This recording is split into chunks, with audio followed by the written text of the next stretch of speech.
Marketing and Innovation, working with Professor Christa together at her chair with some more colleagues. Some of you already, I think, had been in contact with Angelina Kalgaraki or with Claire Herzig.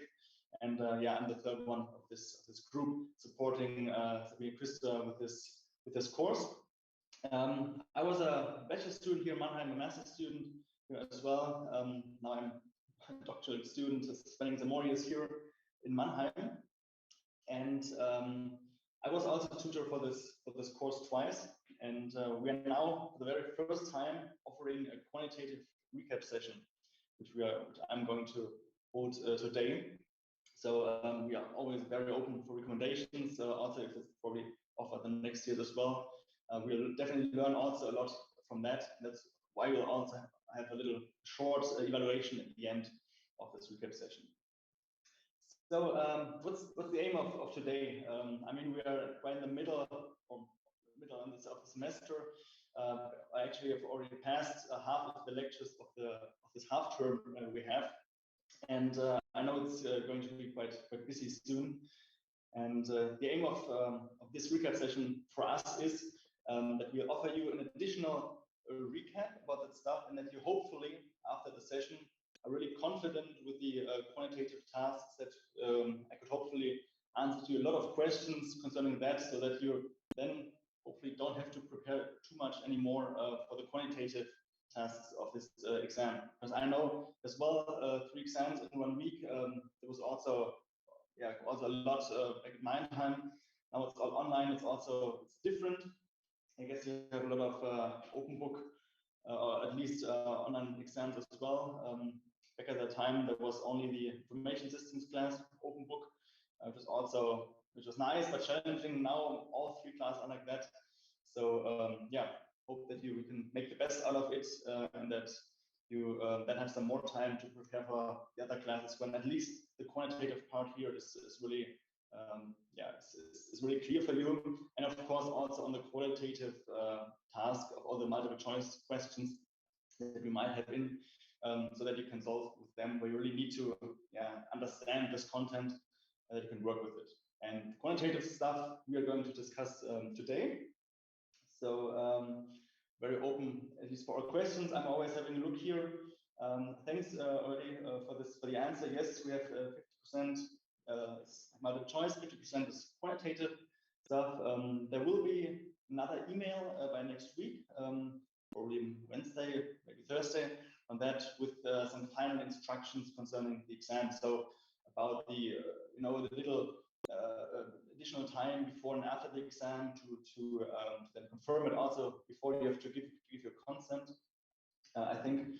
So there will be quite a long detailed email about that, so that you really then know how to run this exam.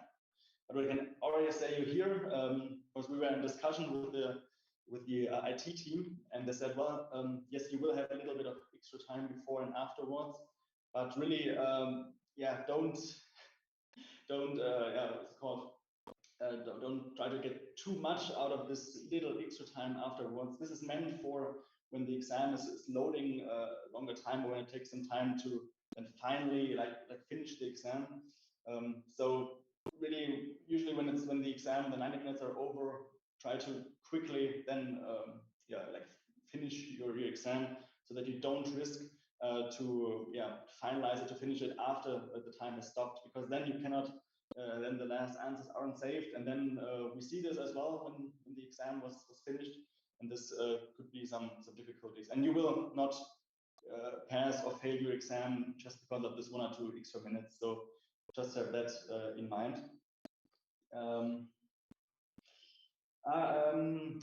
We'll be able to go back and forth. I'm actually also not exactly sure how this is handled this year. I would really say please wait until this email on Wednesday. I know that sometimes it wasn't possible. Sometimes it was. Really depends on the class. If it's possible, we are discussing with that. Also keep in mind that this can sometimes take some time, because there are like around 400 students writing that at the moment. So when you then always try to go back and forth, it can cost you also some minutes you haven't expected. So just keep that in mind. if this option is possible. Yeah, I'm not 100% sure yet. And the qualitative part, only multiple choice. I mean, not only because when you'll see that later also here in these old exam questions, when we do some math, can also happen to give a recommendation based on your results. So this, I mean, it's a mixture of your written stuff, but in the quantitative session, so like that, and all the other stuff you could use, yeah, to also be that way. Yes, it's on Ilias. It's not a Word file, so you're just using the Ilias Prüfung again. That's how it's going to run. Yeah, but as I said, more on that than on Wednesday. And there's also nothing you have to download or to upload. It's just really this online exam in Ilias. Well, that's actually it's a good question. I mean, it's open. It's an open book exam. What we understand, yeah, with open book. I mean, it's also some interpretation for you. I mean, of course, it's not aimed to cheat really, but yeah, actually, I cannot really give you a good answer on that. How you treat that. Usually, I think what it says in the guidelines, you only need your calculator and probably some sheets of paper to calculate. Probably to write down some steps. I think you'll only then insert the solutions there. Maybe also some written stuff. But you will see that it's not finally already decided. We haven't finished this progress yet, so we'll through. Also, if you have to show calculations, it will be, if you have to, it will be asked in the exam. If you don't have to, then it's only stated, just write down the solutions. As I said, we're not yet done with that, but by Wednesday or Thursday, you will know about that. And also one very important note as well regarding the simulation and the upload. By yesterday, I think we had around 50% of uploads of the students. Sure, there were 2 more sessions yesterday, but really keep that in mind. By next Friday, which is the deadline, please have your simulation report uploaded. It will then be checked if it's complete, if it makes sense, yeah, and then you'll get a feedback. At least if you haven't submitted it yet, or if you really have completely failed that stuff because you didn't write, if you only wrote down 1 or 2 sentences or completely unrelated stuff, then we might get an email, but you won't get a confirmation email.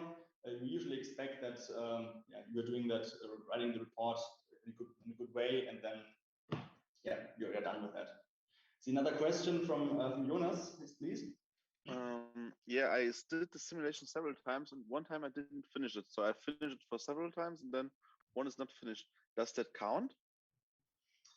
Actually, what I mean, you have finished it once, right? Yeah. You finish it once, and if you have uploaded the report, then that's fine. Yeah. Then thank you. Sure. See the if the report is it yes, it is possible. Concerning your question, if it's not good enough, I mean, really, we just want to see that you have dealt with that simulation, that you have also seen some learnings, and that you also enjoy it a little bit and have some key takeaways from it. We're not really creating this in a way. We just want to see, okay, you put some thoughts in there, and then it's fine. Yes, then you can.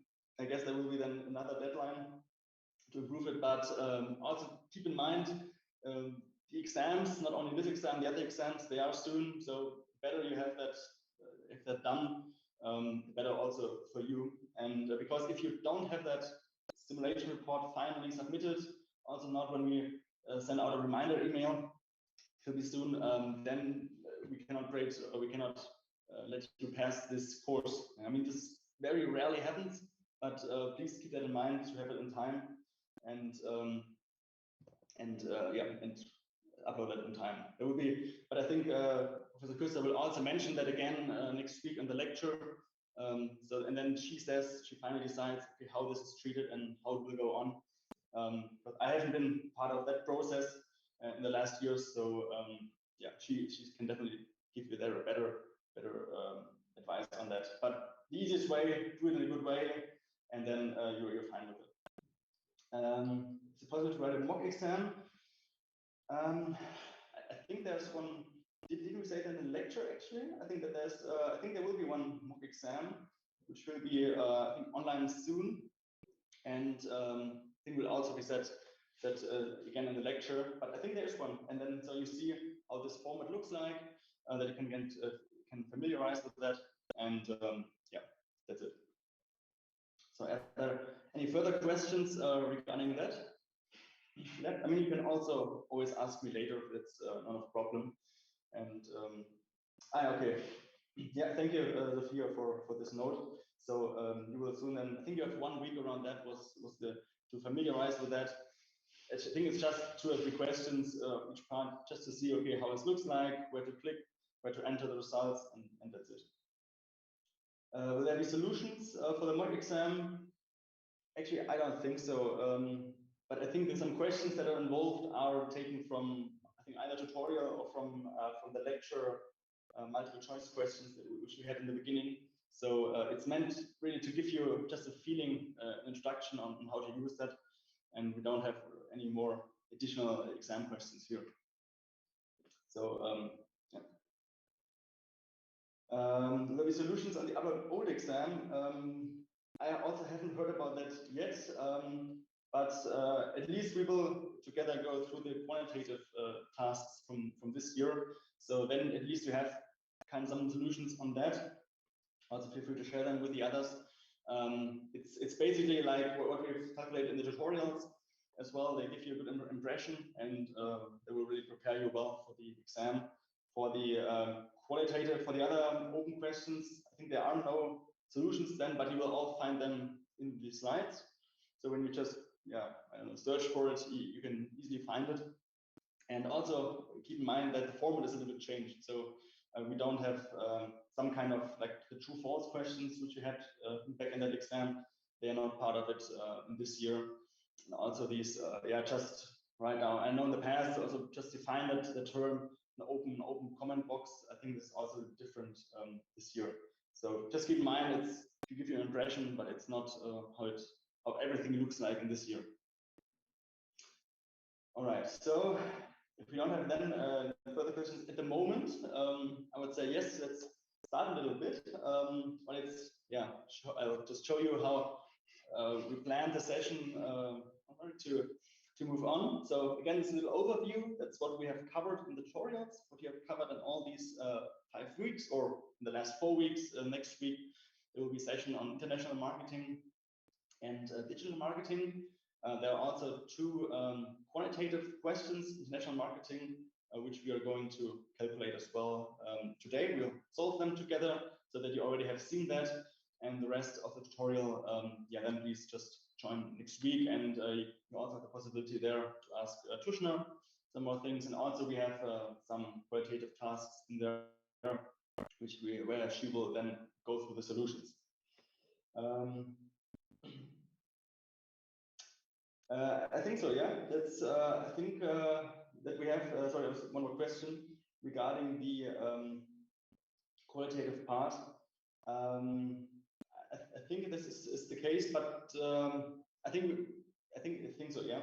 Have a look what's written there next week, what the professor says. I haven't always heard about that, but you will see it then. We haven't finalized the exam yet, so this is I cannot finally confirm that to you. Regarding digital marketing, yes, there were 1 or 2 years where it wasn't relevant, where there's just not time left.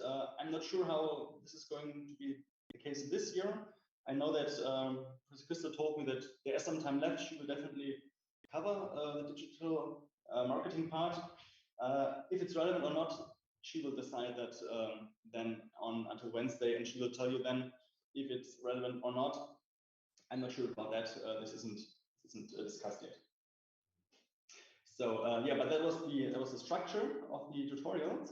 And very like first, I kind of wrote an overview about the quantitative topics we covered. In the brackets, you find tutorial 1, 2, 3, and 4. So this week or last week, there was a lot of tasks to do. And I first just want to know from you, yeah, which of the topics should we put really the emphasis today? I mean, we have time today. There is no pressure. I really want to make this kind of informal, give room for questions and time. But still, please tell me, use this Menti code here and provide a little overview which topics really concern you most, where you want to put emphasis on. I know some concepts are easier, some are difficult, but this helps me to give a little overview. No, this PPT deck is not written on Ilias yet. Not sure if we will upload it, but as I've said, also the following slides we have basically just taken from the tutorial, put together in this one presentation here.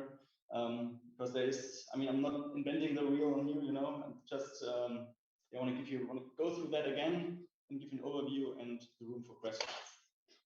So then in the meantime, I will just have a look on the Menti. Yeah, I see some perfect, some examples, some solutions coming in. Okay, yeah, global pricing. Yeah, we definitely work on that today. ABC analysis. Yeah, I've also heard that there were several questions concerning that concept.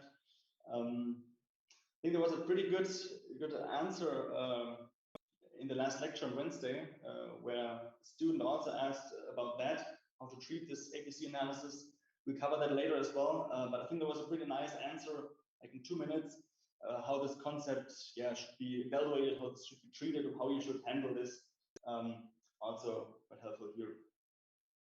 So yeah, perfect. I see 35 participated yet. Give some more time here, and then we'll see.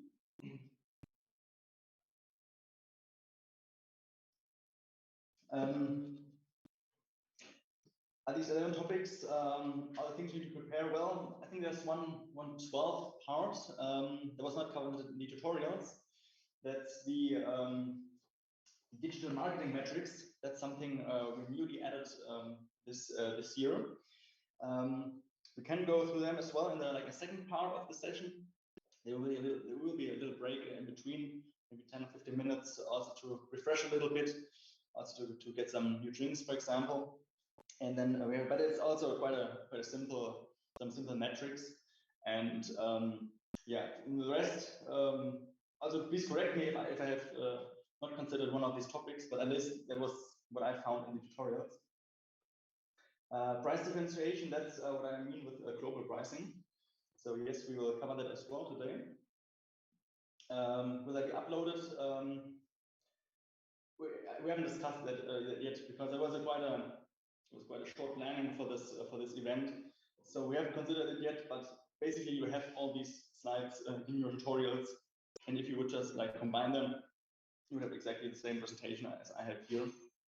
Just that I added these exam questions, we'll go through them today. All right, so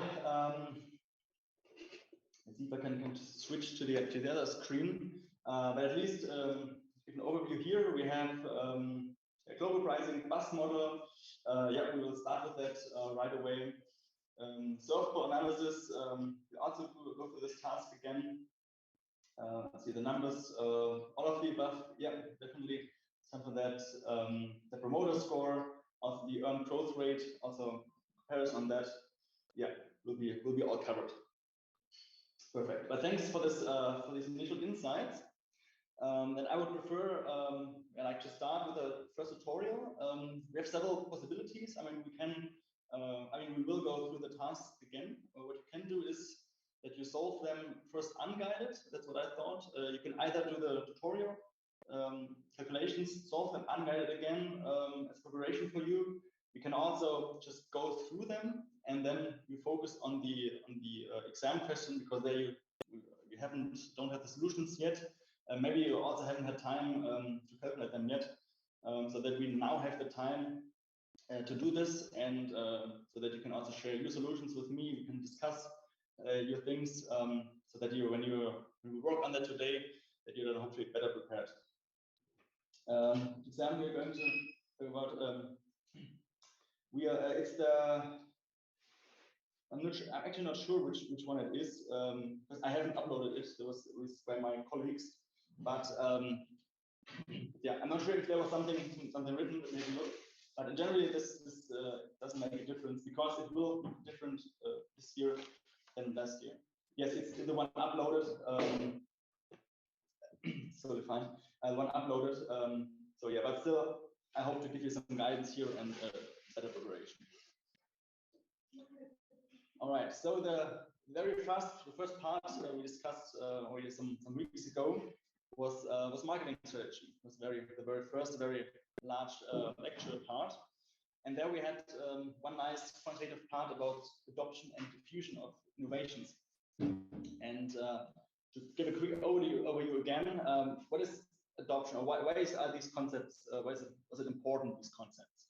So they are important because when you have some innovations, you of course want to know, okay, how successful can it be? How many revenues can we make out of that? And of course, how many people will use my new innovations? And if it's a good innovation, but we don't have any adopters there, yeah, then it's basically worthless for us, and all the heavy investments were useless. So the nice model we are going to look there in a second. We deal with the adoption and diffusion of innovations. Because this concept, I mean, these two terms, we have first the adoption, which is the decision of an individual to buy and make use of the innovation. So you individually decide this, can be influenced by several characteristics, innovation of the adapter and the environment, but it's a solution to buy this new innovation, to use this. And some characteristics of such an innovation, they're labeled below. They must have an advantage. You must see compared to a previous product. It must be compatible with your conditions, also with the people. Complexity is of course always an issue. Is it too complex or not? How difficult is it to use it? Can you also test it, try it out before? Maybe can you, I don't know, can you wear a new shirt? That's possible, a new technique. Can you try a new machine, a heavy machine? Maybe not at home, but maybe you can, I don't know, visit a manufacturer and see how this is used, maybe on a trade fair, where you get an impression and can try things out. And also, how visible is this innovation to others? So is it visible for you? Also, that others see, oh, product you own, what you wear, whatever. That is also something new, something special, something new. So this is for the adoption, but this is only the individual decision to make use of it. But if you don't have so many adopters, then still it's difficult.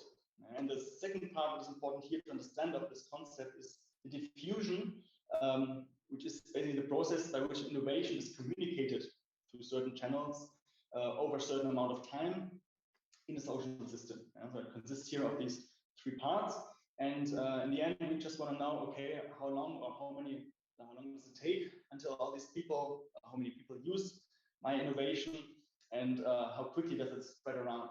How many new adopters will we have? Which is important also for example, for planning your the production capacity of your plants. For all these things, you need to know about adoption and diffusion. And there's this nice graph, probably also seen the marketing 301 course. I think it was also shown there, probably also in other courses, with these nice terms where we simply have some adopter categories. And with the innovators, the very first 2.5% of people using it, the early adopters, the early majority, until you've reached 50% of the market share, and then you're already losing again you're losing the steepness of this function, but then you cover the other 50% with the late majority and then the laggards in the end. So this would be the optimal process of the diffusion of your innovation. Yes, it doesn't say, okay, how long it now takes. It can be very quickly that you quickly reach the early majority. It can also take a long time. It really depends on the product, also on the characteristics, on the difficulty. So there are several reasons for that. Why is the yellow line below on the left? This is it's nice. I mean, we compare two different things. So this blue line, the yellow line, that's the overall market share you ideally can reach. So it starts with 0%. and then in the end you could get up to 100%. And like in 50% market share, you are like yeah, at the maximum of people joining at the moment. And this blue graph, I mean, it's not on the same scale. It's a different scale used here. So this simply shows you, okay, you have like these. I mean, it's just from the maximum here is like that you reach like I think 34%. It's just about the new people you add in the over time. So we have a considerable time where you just can just reach 2.5%, then 13.5%, and then maximum you can reach here is an additional 34%. So that's why you're here at the maximum. That's also then the steepest part of the yellow curve, where we have the largest kind of acceleration, largest steepness. Then afterwards, you have reached this maximum point of the early majority. Then it's already decreasing. Then afterwards, could this at least solve your question? Okay, sure, you're welcome. So, and these two, adoption and diffusion, are the concepts for me to consider. And now afterwards, we come to our first model, or to our first task. It's about forecasting innovation diffusion. Because now we just know how it theoretically works, but now we also want to know how this practically can look like. And therefore, it's this nice model developed by Bass inside 1969. It's also adapted several times. And this model is used to predict the future market development. And so it helps you to understand how many innovators will you have, how many imitators will you have over time, and how many new people are buying your innovation in the next period. And that's basically what we're going to calculate here. So maybe you remember from the lecture, there was this Bass model for the continuous time, and also the Bass model for the discrete time intervals. And we are going to focus here on the discrete time intervals, which is a little bit easier to calculate, but it's also more realistic because ideally, we go back, the continuous time model would be like the perfect way to perfectly describe it. But we have one problem here, is that there might be some overlaps that these time relationships, and therefore we say, okay, it's just difficult to calculate or to predict sales data for one period, like for period 2, for example. And you also include the expected numbers of doctors of this period 2. So this doesn't work. There are several overlaps. This is just theoretically working, but not practically. And so you see the difference here, that we have this capital A T-1 we are using here. So we include the numbers of total cumulative adapters from the previous period versus continuous time where we were in the same period. So it was just the T. So that's the main difference. And basically, because it's difficult to get these data, we are only focusing on the discrete time intervals. And this model here is just nice to know, but this is not asked in the exam. So there will be no task asking you to calculate continuous time intervals, just to make this sure. No, you also don't have to derive this model. I think there's one sheet uploaded, right? It says how you get to there. This is just for you to understand, okay, where does it come from? How does this kind of complex formula come from? How does it look like? How is it derived? It can help you to understand this concept better, but it's not asked in the exam. So for you, I mean, in the end, the result of this derivation are these two formulas that are written down here on the slide in the middle, with capital AT, which is simply like the cumulative number of adopters from the previous period plus the new ones in the period you predict, and small a in t, so the number of new adopters in this period is this longer formula. So we don't provide you with this formula, but I mean, you can learn it by heart. You can also write it down somewhere, but it's basically what you need to consider. And then when you get the numbers, like in the next slide, then you simply have to understand, okay, what is the market potential you have to derive from the given data in the text given, and then just insert the other numbers. And do you have to provide the formula in the exam? I think you don't have to write this formula, but when we ask for it, difficult. I mean, definitely show you that you know this formula and that you inserted the numbers in here. So when we ask for it, don't just say, okay, I know 80 is 500. Also, we probably come up with that. If we don't ask for that, it's not yet decided, and we just ask for the final result, then you just have to write down the final result. If we ask, please provide us the step how you got there, then you would have to write down at least the inserted numbers of formulas. But yeah, please wait for that, or ask that explicitly on Wednesday, because then we have more. Also, we as tutors here have more knowledge about that, and also more if what is planned then. So for that, yes. So this is the idea of this formula, of this concept, and now then we had this first task in our tutorial, and this is also a very typical exam question, which you also see, I think, in the follow-up old exam question. Yeah, what you need to consider here. First, read it carefully, because, for example, in this task here, you see the number 1,180 hospitals, but then you assume maximum of 10 devices. So keep this in mind. This has an impact on the market potential. So it's not just the number is here, 1,180. No, it's 19,800. And if you don't read it carefully here, then you've already made some wrong assumptions. And then basically all you calculate afterwards is then wrong. And so that's the very first step here. And then you're also given here in this task the coefficient of innovation. So the p-value is given. Also the q-value, the coefficient of imitation, is given.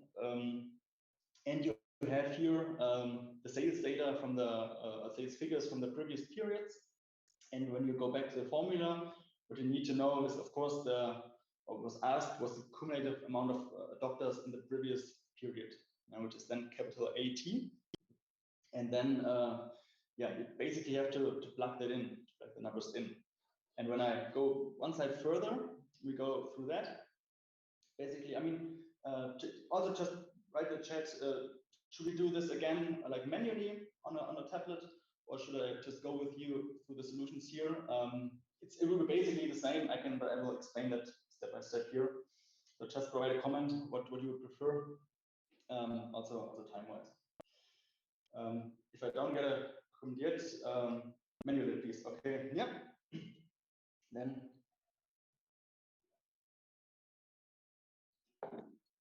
okay. This question, the figure of Q1 to Q3 doesn't follow the formula. That's actually a good question. I haven't calculated that yet.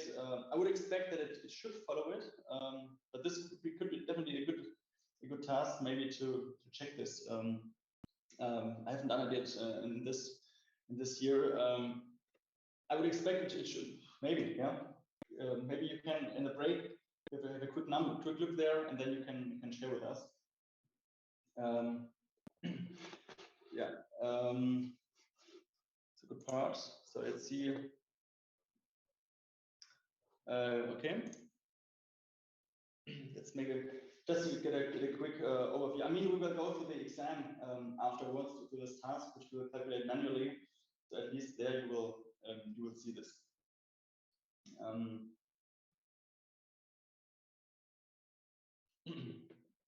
Okay, so far I see a clear tendency. Two-thirds are currently against it. So I probably propose we will do this for the exam task, which is it's really basically built in the same way, and then you see how we go through step by step. I hope that's fine for you. Then at least we definitely. So here you see two-thirds, one-third. So then there we will then calculate that. So yeah, concerning the rounding of the numbers, it's not random. Well, I would say the best answer I can give you here is have a look what is written in the exam instructions in the specific task. Here in this task there wasn't here, I mean here it says please round down to full machines. So if that is asked, then your task is also to round that down, which makes sense. Here in this case, because we want to know, okay, how many machines were bought, for example, or how many people in other contexts have been using this innovation. And when you have a result, let's say 11.7 people, and you would say, I have 12 new adopters, it actually would be wrong because you haven't fully covered 12 people. It's just 11.7, and we don't have half people or 0.7 people. So here you need to round this down because you don't have adopted more. So that's the case here for this task. When we have some other tasks and some other quantitative tasks, that's okay. It's about the money and so on. And we ask for like a rounding, please round to the next full number. Then rounding up definitely makes sense because it's like a basic rounding. It's just here in this exam in this task where we have made a difference. But in the end, have a look what's written then in the instructions. If it says round down, if it says please round up, also in this task, then you would have to round up. But from a point of sense, it would always make sense here to round down. But please stay with the stuff. Okay. Yes, in the instructions it will be clearly said also how many digits you have to include afterwards. I mean, when we for example have percentages, then it makes sense to have like 4 digits, like 0.1, 2, 3, 4, because then we have like 12.34%. If it's like here for machines, okay, then it's just full numbers. If it's something else, then 2 digits are enough. So this really depends on that stuff. And sorry,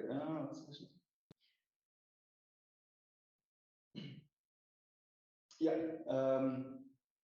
I mean, basically, I just wanted to quickly go through it here and then focus on the exam questions. I mean, we have, I think, five of them, 5 or 6. And yeah, I see there's a clear consent for that. So yeah, let me just quickly go through it. I'll give you room for some questions here. Maybe you have also calculated the tutorial tasks again at home, and then we'll directly jump into the exam question. So basically, there was a task here. Just yeah, quickly go through it.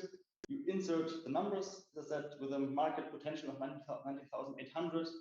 Then you simply plug in the numbers, you get the result, the 220 machines in the 5th period. You add this up with the numbers from the previous period, the cumulative number of adopters, which is in 282. And then you simply plug in this number again for calculating the new adopters of the 6th period. Then you get your result, and then you add this also up for the cumulative amount of adopters in the 6th period. So that was basically to that. What's the difference between small a and capital AT?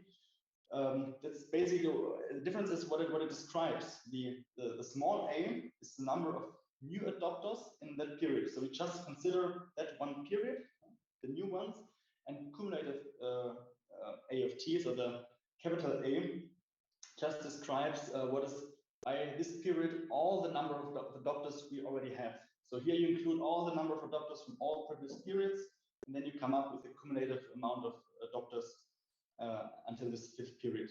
And that's why it's basically the difference. So then this was the first exam task we have here.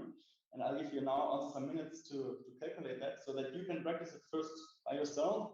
And then maybe in 5, 6, 7 minutes, we then go through it. You see here, we get 6 points for the first part. So yeah, expect also between like 5 and 6 minutes you have with that task. Also with task B, it's basically the same. So now I'll get something you should drink, and I would now give you some time to calculate that. I can also, if you want, put you in some breakout rooms. We'll discuss something here so that we can then come back and yeah, I'd like to see your results, what you came up with, and we can discuss it. Do you prefer some breakout rooms, or do you just want to work it now on your own? Take the 5 minutes, and then we'll, at least for part A, come back on your own. Yeah, I think that also makes sense for a better preparation. So then, yeah, I'll leave you here for a moment alone, and let's see back in 5 minutes.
So there was a question regarding the comma here.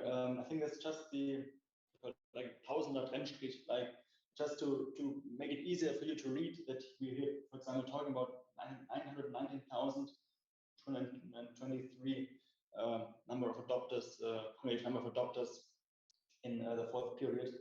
So like for when you write it in the exam as a solution, you can basically more or less do whatever you want here. You can completely leave out these commas and just say, okay, no, like 1000.22. Yeah, this would be like then 22, like the small, the small decimals. Then you can also, if it's a comma, and at least it must be clear for us what you mean. If you have like 3 digits afterwards, it says like round to 3 decimal places, and you put a comma here, then it's some room for interpretation depending on what it is. So in easy is really like if you don't have something in between, like we did here with 119 comma 223 means 1000. You can use this. If you leave it out, then it's a point or a comma for the small decimals. That's fine. Yeah, I think we will usually see what you mean there with your in the exams. Yeah.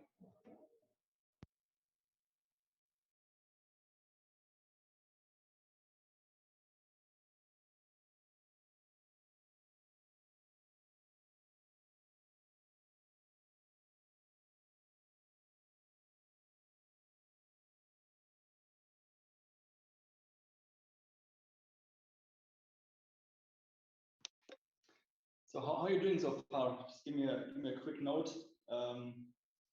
If you need some more time, as well for A or B and for both, we really don't have to hurry here. With the time, really take the time, and if you need some more minutes, definitely give you them. Yeah, I know that 90 million. It's pretty large. We try to consider that. Yeah.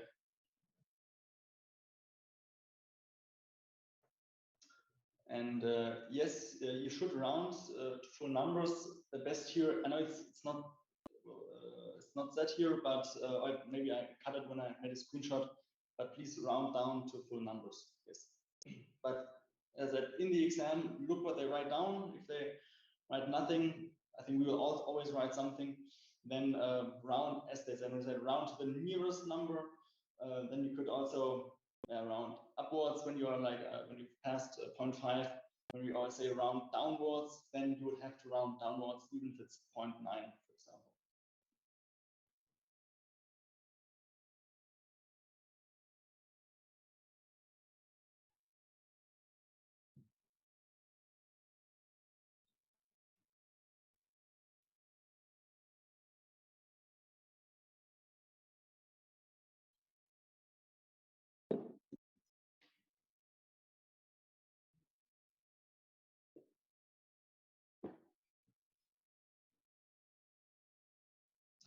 So yeah, how are you currently doing?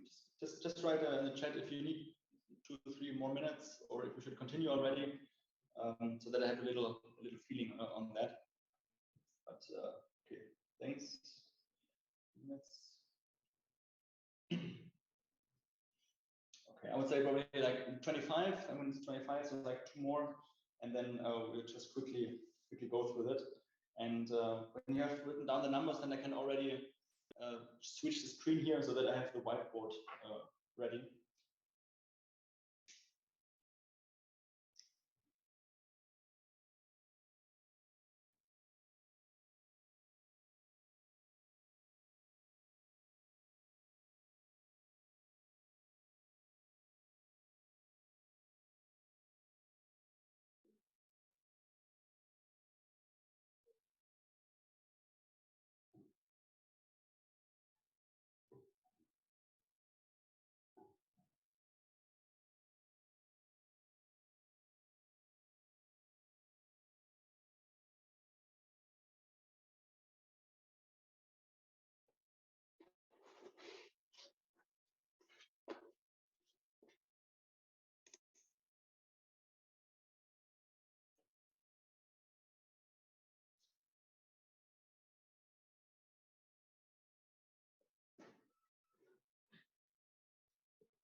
it's not, you haven't decided, but basically you have all these data as well, all these slides. So it's probably not going online. It's just a summary, basically just taking the slides from a couple of tutorials and put here together.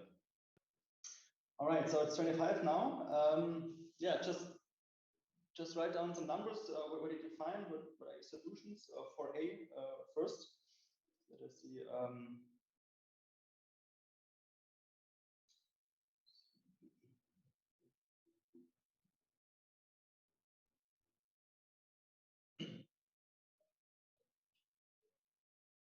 Right. Do you have some results you would like to share? Just unmute. You can also write in the chat whatever you want. Whatever you want. There's no right or wrong.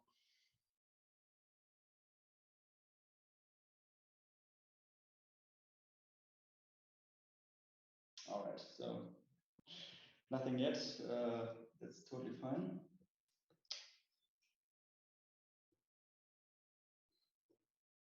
Okay. So sorry.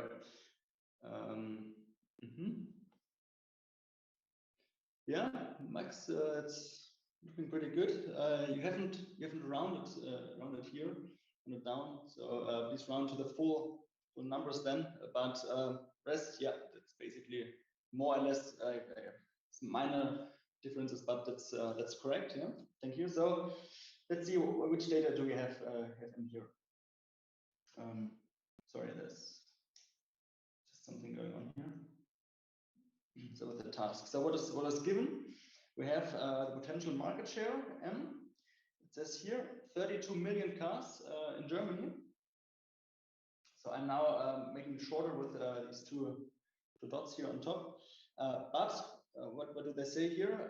Only 3 out of 5 cars will be upgraded. So potential is not the full 32 million. So you've seen correctly.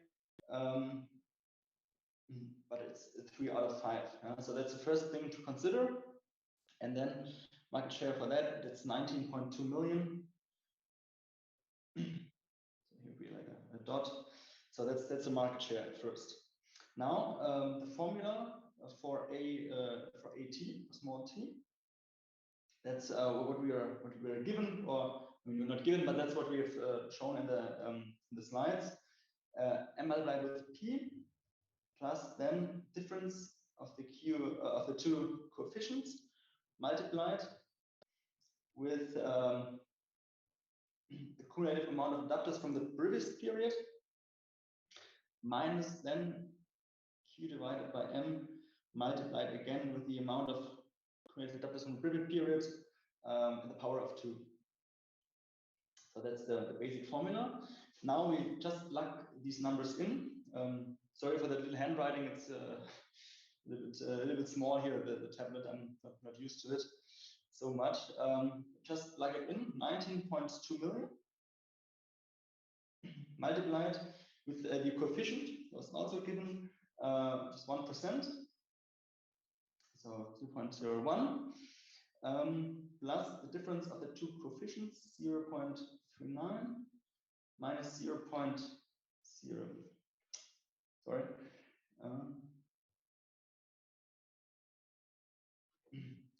0.01 multiplied with the creative amount of adapters in the previous period, just 919,223, minus now the difference 0.39 divided by 19.2 million. Again, divided with the amount of cumulative adapters from the previous period at the power of 2. So, and the result of that is, what is that? Here that's 524,142. So that's small a, fifth period. And now a capital A, 5 for this period, is the amount of cumulative adapters from the previous period plus the new ones. So that's here then 919,223 plus then the 524,142, which is 1,443,365. So that's A5, and then we insert okay. Yeah, I can propose that. Usually the idea was here to make it easier to see the numbers. But yes, we can also probably leave that out for all kind of tasks with that. It's just, you know, the difficulty when you have like large numbers with 4, 5, 6, 7 digits, then it's maybe easier to read this. But yes, if you want that, maybe I'll say it on Wednesday, then we could also leave that out. So then A6, let me just write that down.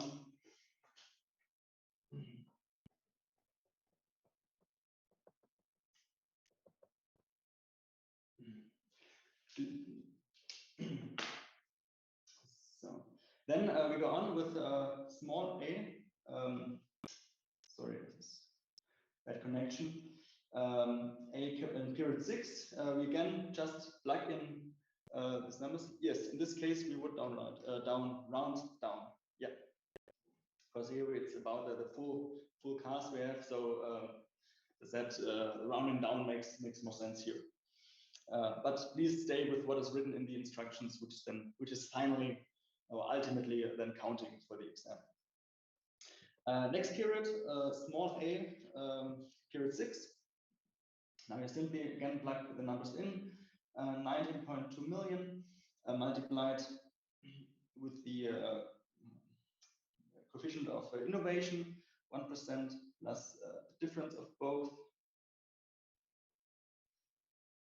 multiplied with the cumulative amount of adapters from now the previous period, so A5, which was 1,443,365,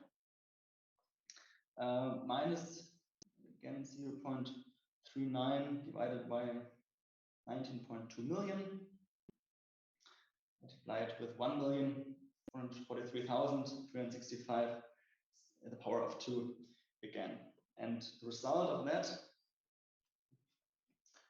so A6 is 698,162, again rounded down here, and capital A6 also as previously, just adding these the cumulative amount of adapters from the previous period now, so from A5, what we've calculated in the first task, plus 698,162, and the result for that is 2,041,527.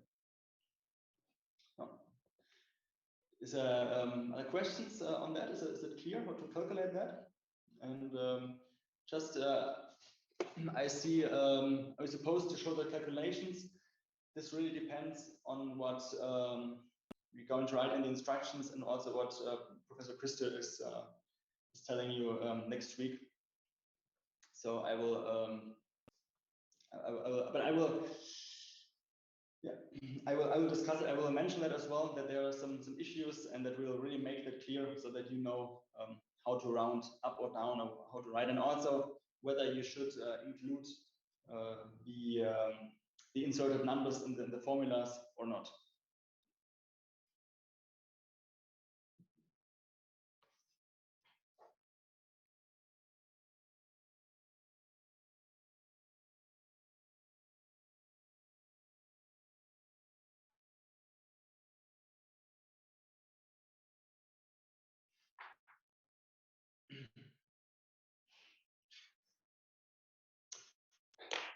Okay, let me check that, because I calculated the first part yesterday. I just see that I didn't do it for the second part.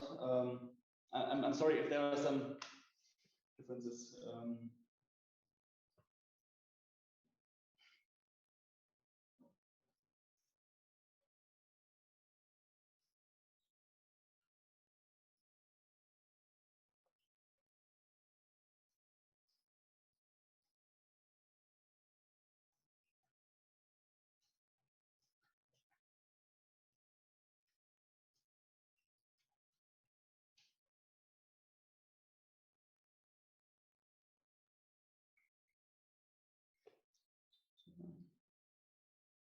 Yeah, yeah.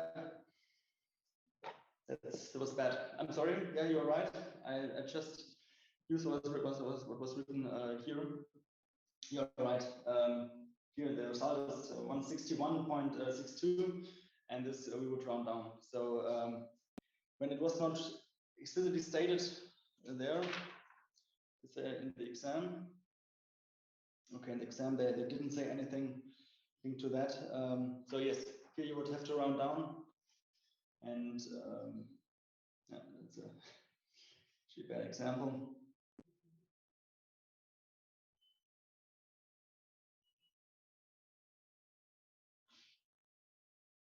All right, so good start. Thanks for that. We will make it clear. I see if it's not written there, this is really unclear. It will be clear in the exam, so don't worry and just follow the guidelines here. So sure if I've always seen something. Okay, so what about concerning part B? What are your thoughts here? What have you done? What have you calculated and received?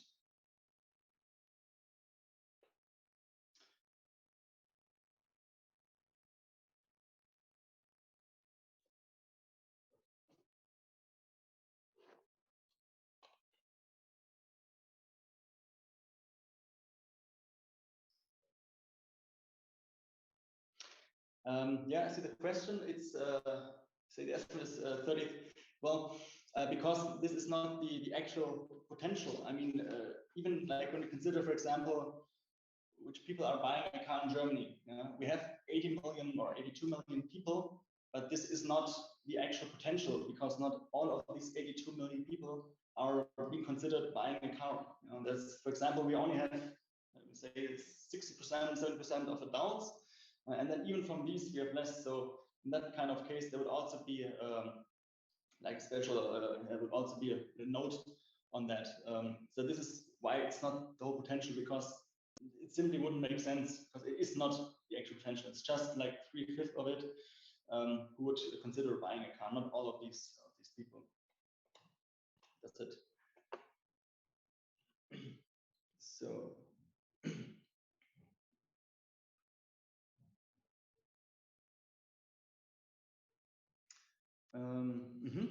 I see what you mean. Yeah, it says that they could benefit from it, but actually, there will only be 3 out of 5 who will really be upgraded, and thus could adopt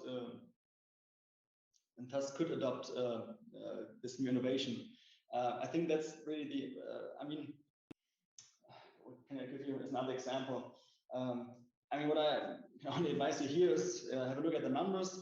And see what they mean with that, because the potential, yes, it could be 32 million cars, but maybe they are so old already that it probably wouldn't make any more sense to upgrade them or to invest so much more money into these stuff, into these cars, that just by definition you can already leave 2/5 of them, 40% out, because it just doesn't make sense for them to upgrade anymore. Yes, they could benefit from it, but probably wouldn't make sense, and that's why the Automobile Club says, well, only 3 out of 5 will really upgrade for that. It's like when you think of, I don't know, some special operations you could do on your body. It says, okay, at a certain amount of age, for example, some of these they can bring a benefit, but they're probably too risky, and it wouldn't make any more sense to get a new knee or a new hip, for example, because it's already so old and so risky to do that. That's why you then probably also not consider such people for a special hip operation, for example. I think that's basically what I want to write down here, or what I want to make clear in this task, why it's not the full 32 million cars who exist in Germany who could benefit from it, but just 60% of them who could really make use of that. And yes, of course, here I answer for I5. Also have a little different number here.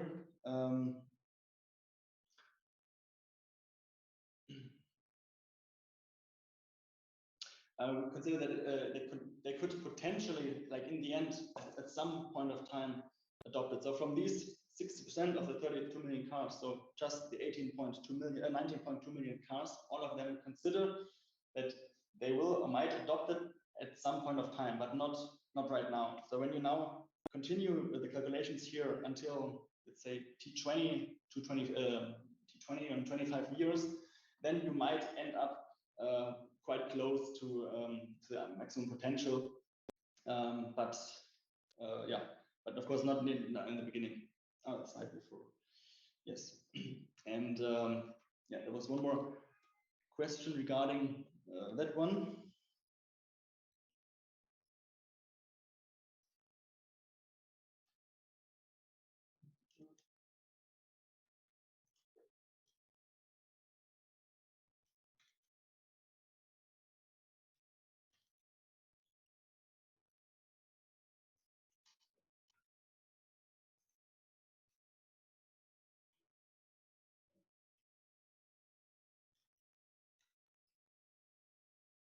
So, and now in the calculation before, the answer shouldn't be 524, 145. It is 141. I just calculated again.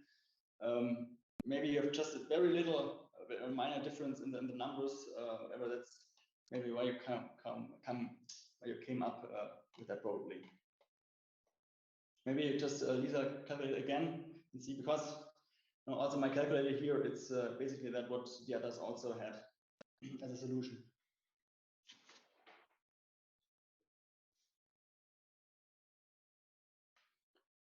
Right, and now I will probably switch or move on with the last task. So what do we have here? We are still, or we are again back in period 5, and the aim what we have, or what you're going to want, we want to have 500,000 of new adopters in period 5. So the first thing is like small a, excuse me. So small a in period 5 is supposed to be at least 600,000. So, and what we don't know is the coefficient of imitation. So what we have is P is still 1%, but Q is unknown. So now we want to solve for that. And when we look, when we just insert here.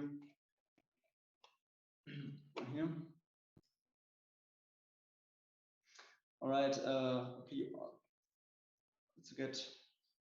Do you have 8? Okay, Lara, you are quite more far away from that. Do you wanna? Would you like to share maybe your solutions so that we can? I mean, we can also meet in a breakout, in a break during the break in some minutes. You show me your solutions, and then I'll have a look on what you have written there. Maybe I can easily see where there was a little difference. Would that be an option for you? All right. Yeah. Then come back to me in the next break. All right. So 600,000. That's what we are aiming for. It is calculated by the market potential. So I mean, basically just inserting numbers from before. 19.2 million is the market potential. Stay with that. Multiplied with 1% for the innovation coefficient. Plus now we stay with Q minus 1%, because we don't know it yet. Multiplied with the cumulative amount of adapters from the previous period, so from period 4, which was again 119,223 minus, so minus again, minus 2.01 by 19.2 million, multiplied again 119,223 at the power of 2. So now the next step, we just try to make this equation a little bit easier, a bit shorter, which is probably just, so it must be 19.2 million multiplied with 1%, then it's just 92,000 left. Sorry to interrupt. Shouldn't it be minus Q over 19.2?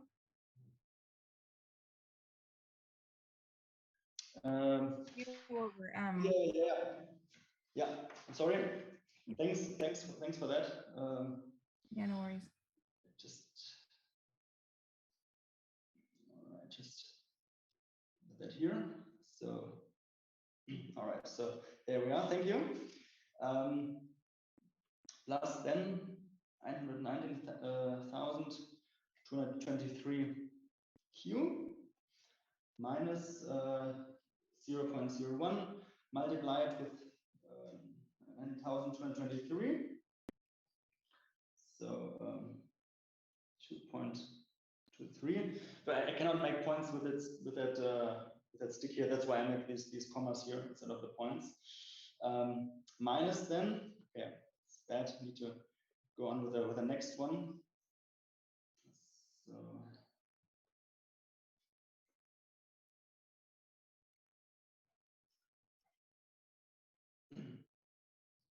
sorry.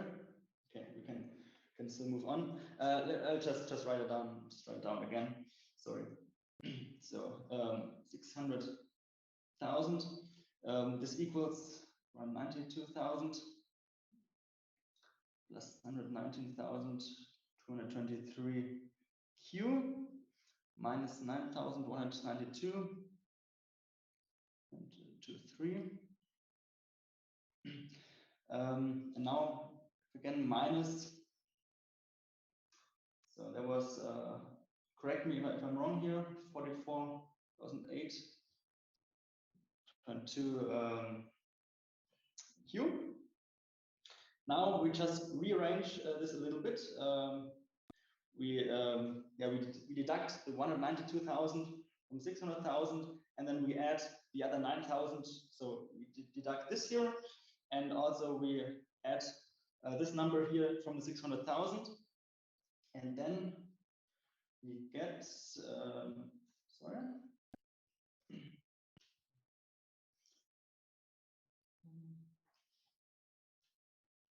1, 2, 3. So then we have 417,000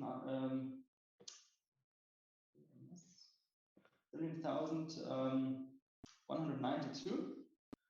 1, 2, 3 equals to the 919,223 Q minus the 44,008.9 Q before. So this equals 875,214.1 Q. And now as a last step, we just divide both sides by the 875,214.1. So then the result would be 0.4767 equal Q. So Q is then 47.67%. Is that also what you calculated before? It's your results. Yeah, 47.7%. So yeah, perfectly correct. Is there a question on that? Could you please go up a little bit for 1 second? So yeah, the previous page here. Hugo, also good question. How do we round the partial results? The thing is, I mean, what you can do is you can use your calculator. Then you have the very exact calculations. Only rounded to 2 digits. I mean, the final results, they are more or less than the same reach. So we will definitely consider that. I mean, from there you can see if the calculations are correct or if they are wrong. Usually you would say, yes, please round to 2 digits. But then of course, then this can make the calculations a bit longer because then you always have to write down the digits. I would say we also discussed that beginning of next week, and then you will know this until Wednesday or Thursday in this email, because it's a serious thing, and we don't want to be mean here, and the result is more or less than the same. So yeah. Okay. It's in the to round to 3 decimal places. So in the end, yes, when you just write down the intermediate results, then also 3 decimal places. But sure, when you move on with the calculations, should you use the long ones from the calculator with 7, 8, 9 digits, or just the 3? I mean, the results, they are very, very similar, maybe plus minus 1 in the end. So we would still see that you calculate that correctly. Yeah. Well, the answer, it really depends. If we say just please write down the final answer, what is the coefficient here, then your answer would be just inserting like 47.67% or 0.467. Then it says please provide us with a formula how you derive that. Then you would have just to write down probably the first part, how you got there, like this 600,000 equals to 19.2 million, 1% plus q minus 0.01, and so on. So that you see, okay, how did you get there? Then we know, okay, you rederive the calculation, and then you got a result with the final results. It really depends on what we are going to decide to discuss with the professor next week, but you will know that until, and it will also be written in the exam task then, if you please just provide the final result, or please show us the first step of your calculation, where you inserted the numbers. So not just the formula we know as well, just where you inserted the numbers. But you will have a clear note on that. So are there some further questions on that task? All right.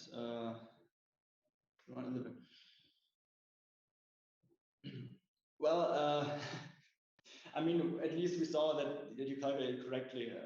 I would say there will be no deduction then in the score. Only if we say, okay, please always use your steps in between, always round them to 2, then could be 1, but it's usually not planned. I mean, we are here to see how that you understood these concepts, that you can apply them and not want to make some mean stuff with if you have rounded the second or third digit wrong. Only if we ask explicitly, if it's a clear task, please round it correctly, always 2 digits, then you would need to follow that. But yeah, usually we are not that mean.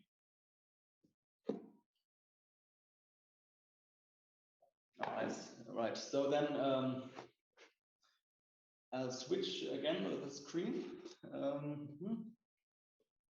I'm sorry, I have a question regarding this. So how is this 47.67%? There are no 3 digits up like this decimal.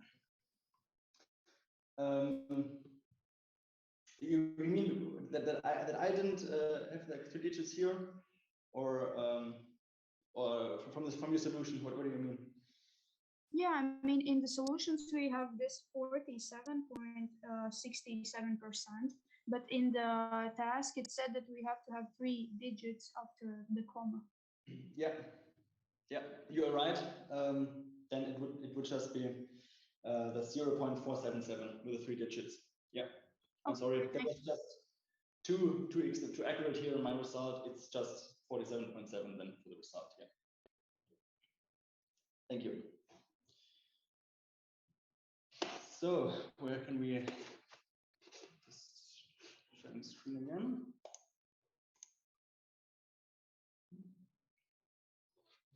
Right.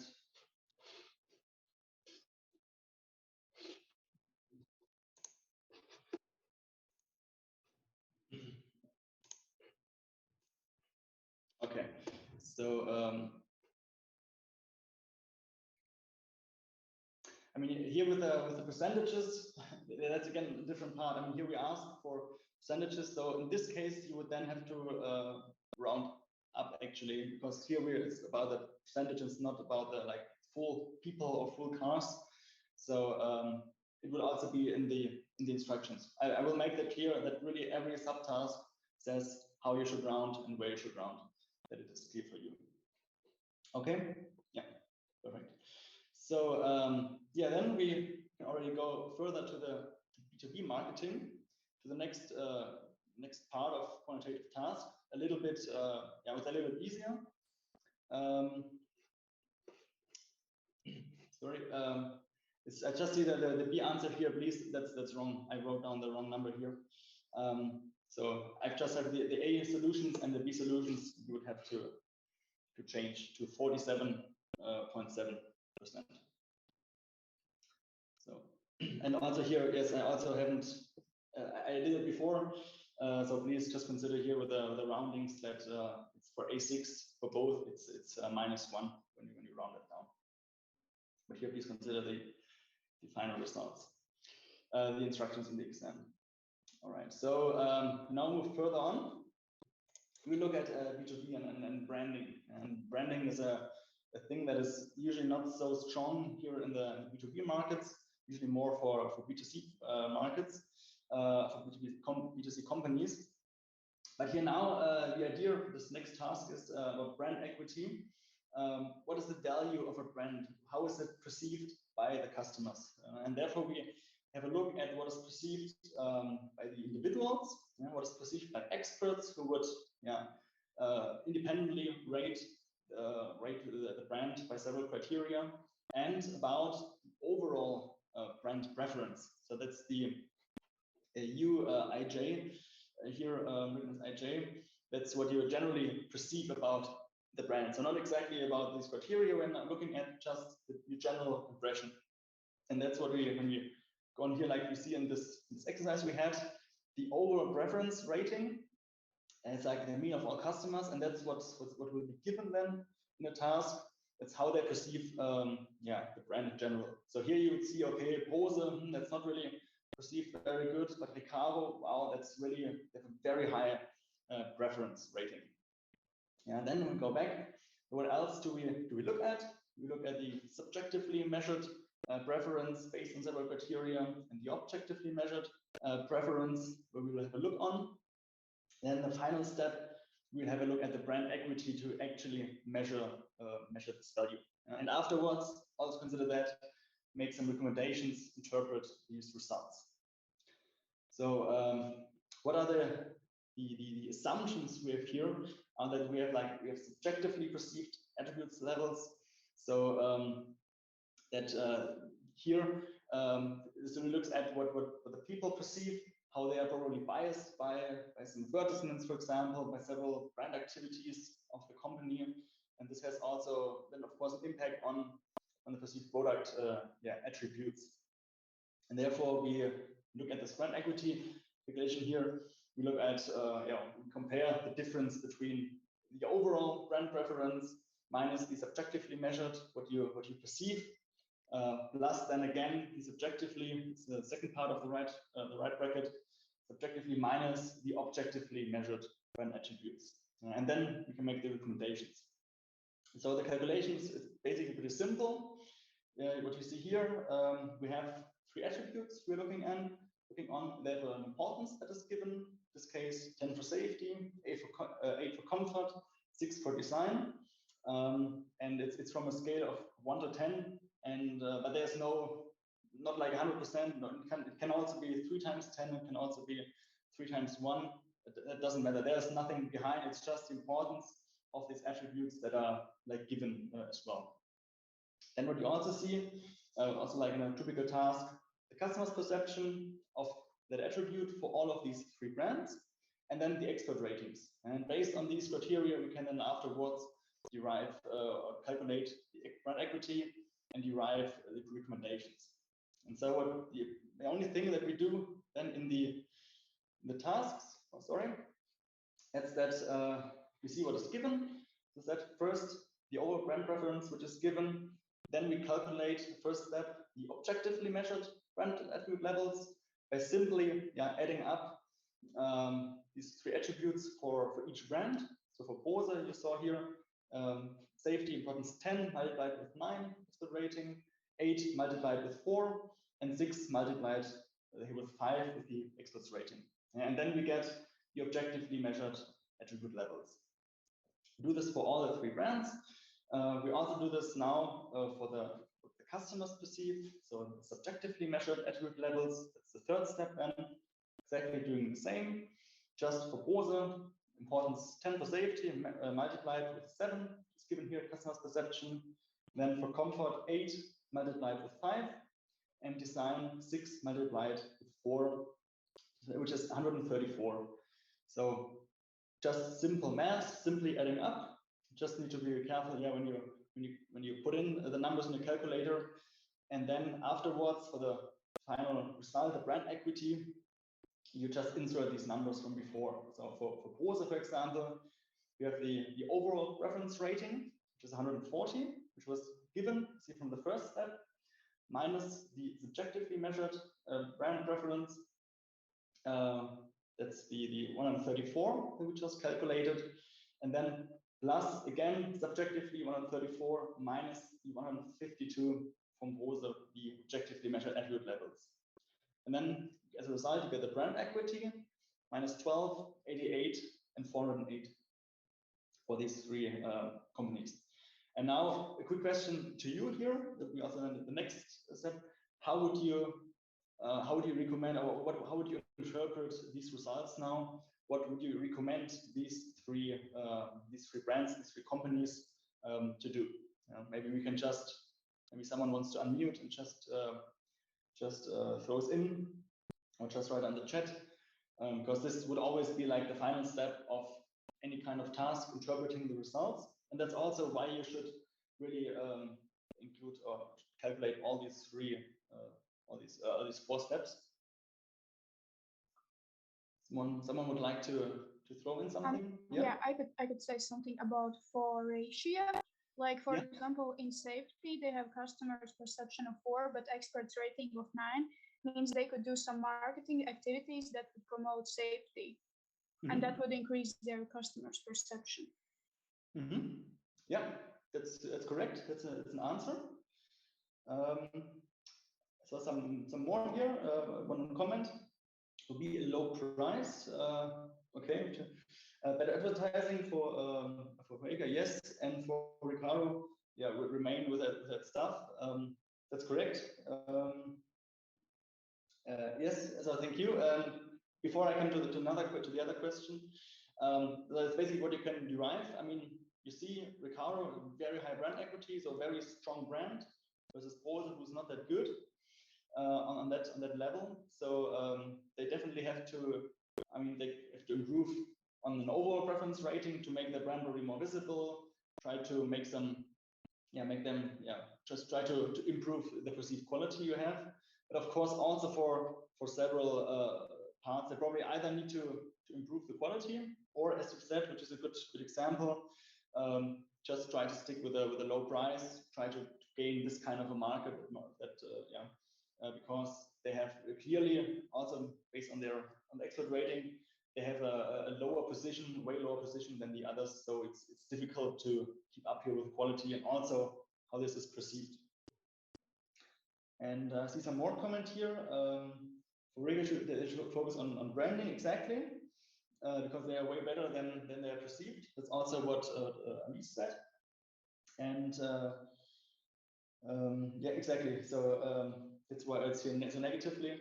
And Recaro, yeah, they should keep up the good work, having a very good impression. I mean, they are also good in quality, but it's really perceived even better. So they're doing a good job here. And for Riga, they have massively to improve here on how they're perceived. Marketing, advertising, these are good ways for that. And there was a question regarding could name some examples of non-attribute based brand associations. You mean from the it comes from the, sorry, just want to see where that comes from. You mean I mean probably like a general image, like are they reliable? And so it's not about in general about the attributes. It's about how reliable is the company, how quickly do they deliver their products, for example. Do they have a good customer service? Do they have something? Are they repeating on your emails? Do you have concerns? Can you reach someone with a phone, for example? So here, I mean, it's in the B2B market, so it's not with the end customer. So these are so these could be some examples. Yeah? I mean, the general perception, like I don't know if they are doing very good in some of these car magazines, for example, and people are really like fans of that. This would definitely also improve the preference rating. Like Ferrari, for example, they would have a very, very high brand overall preference rating, just because there is a huge amount of number of fans who would like that company, who love the car drivers from there, who would also like to have such a car. Really, not matter if they're of good quality, if they're of good safety and comfort and so on. It doesn't matter. It's just because they're like a legendary brand in that market. So that's also that way. I think Recaro, they also have some sports seats. I think there are also some office seats from Recaro. So there's like they have more reach, more contact with people, and just have a better image and a more known on there. So these would be some non-attribute based attributes, because they have nothing to do with safety, with comfort, or with design. It's just about the general perceived image. Yes, the takeaways. Also write them here, written here on the last slide, is interpretation. That's when you can easily then, or when you solve these brackets, you see on which part you are strong and where you have to improve. And that's when you, for example, have a very large. We go to here, for example, with Recaro, like 372. That's the difference from what they are all generally perceived non-attribute based minus the subjectively perceived brand associations. You see they're doing very, very good here. So they are probably way better than you could explain simply with some attributes. This is what explains this large number, that there are a lot of fans, they have a very well-known image. Versus Bose, for example, they don't have that. It's just 6, so they are subjectively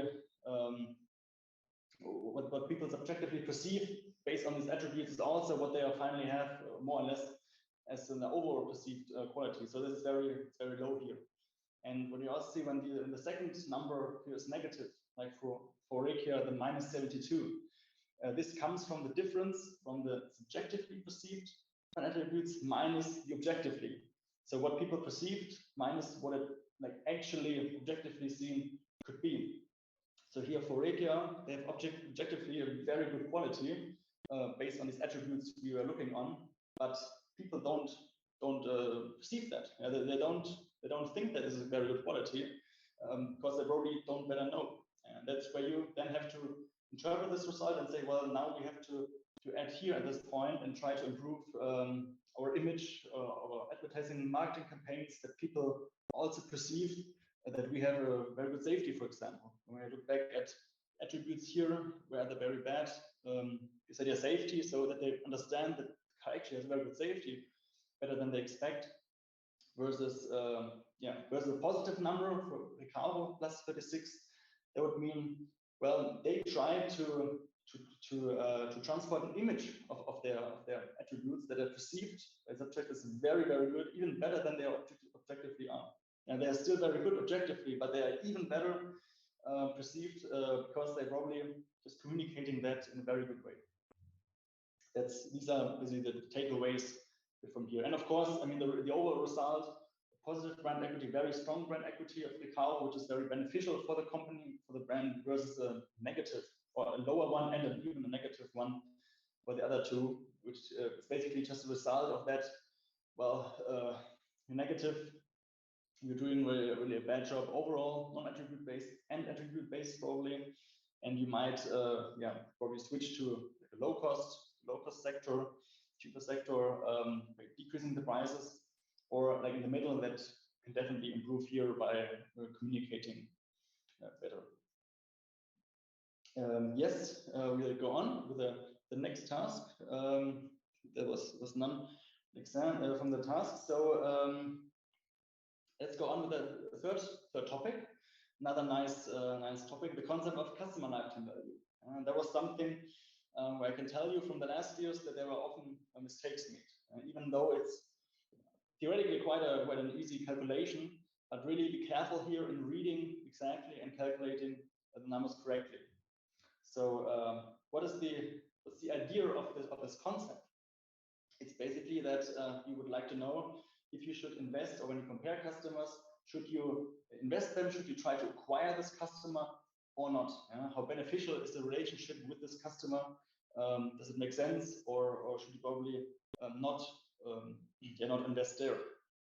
That's the idea. It's basically the net present value of the future cash flows you as organization expect to realize from a customer during special duration. Could be limited, like 1, 2, 3 years. Could also be unlimited, like indefinite, we say.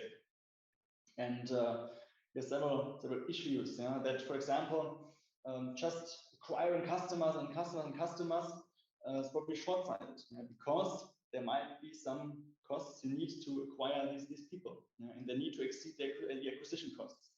That's how you, for example, we could use the CLV to compare if it makes sense. You see the cost to acquire them versus the expected cash flows from them. Then you can decide whether it makes sense to serve this customer or not. Also, that if you want to satisfy customers, you need to consider the costs again. And also, there's a third point that retention is not costless either. So usually you say the better retention rate, the better for the company, then you have loyal customers, and that's good.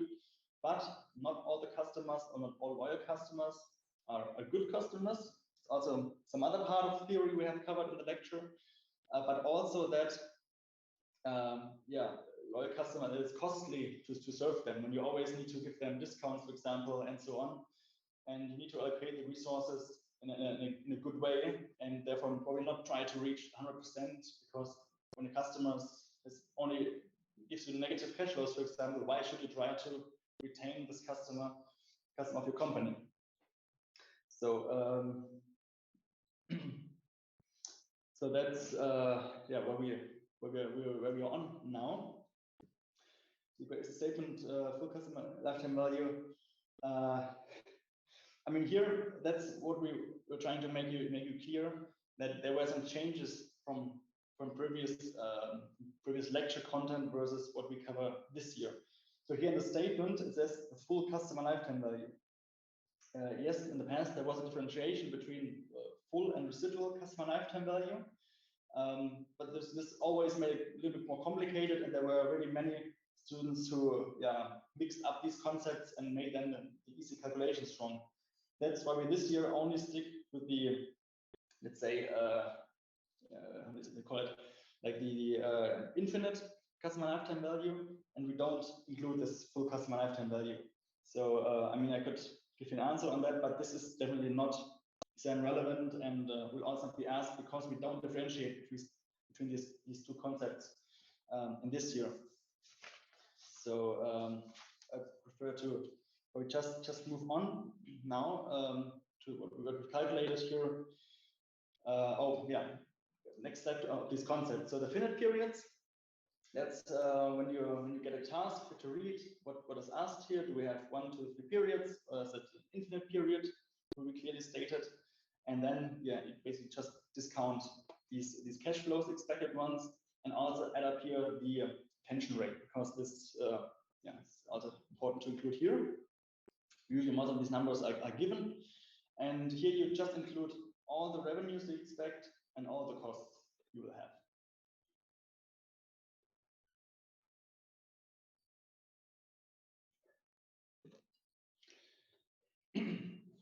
Sorry, so here all revenues, all costs. Now when we look at the infinite periods, here we say, okay, that's what we define. We just use the cash flows from the very first period, so from period T0. We assume, for simplification, ignore the acquisition costs, just assume a constant retention rate, so the constant retention rate of that period, the average net cash flow, a constant discount rate, and payment at the beginning of the period. Yes, why was this added here? Because in the past, or in general, there are other concepts who do include acquisition costs, who also include payments at the beginning versus at the end of the period. Then you have to discount them differently. That all makes it more complicated. That's why we said, okay, for simplification, just consider that. And of course, there was also a question, well, does it make sense what we do here?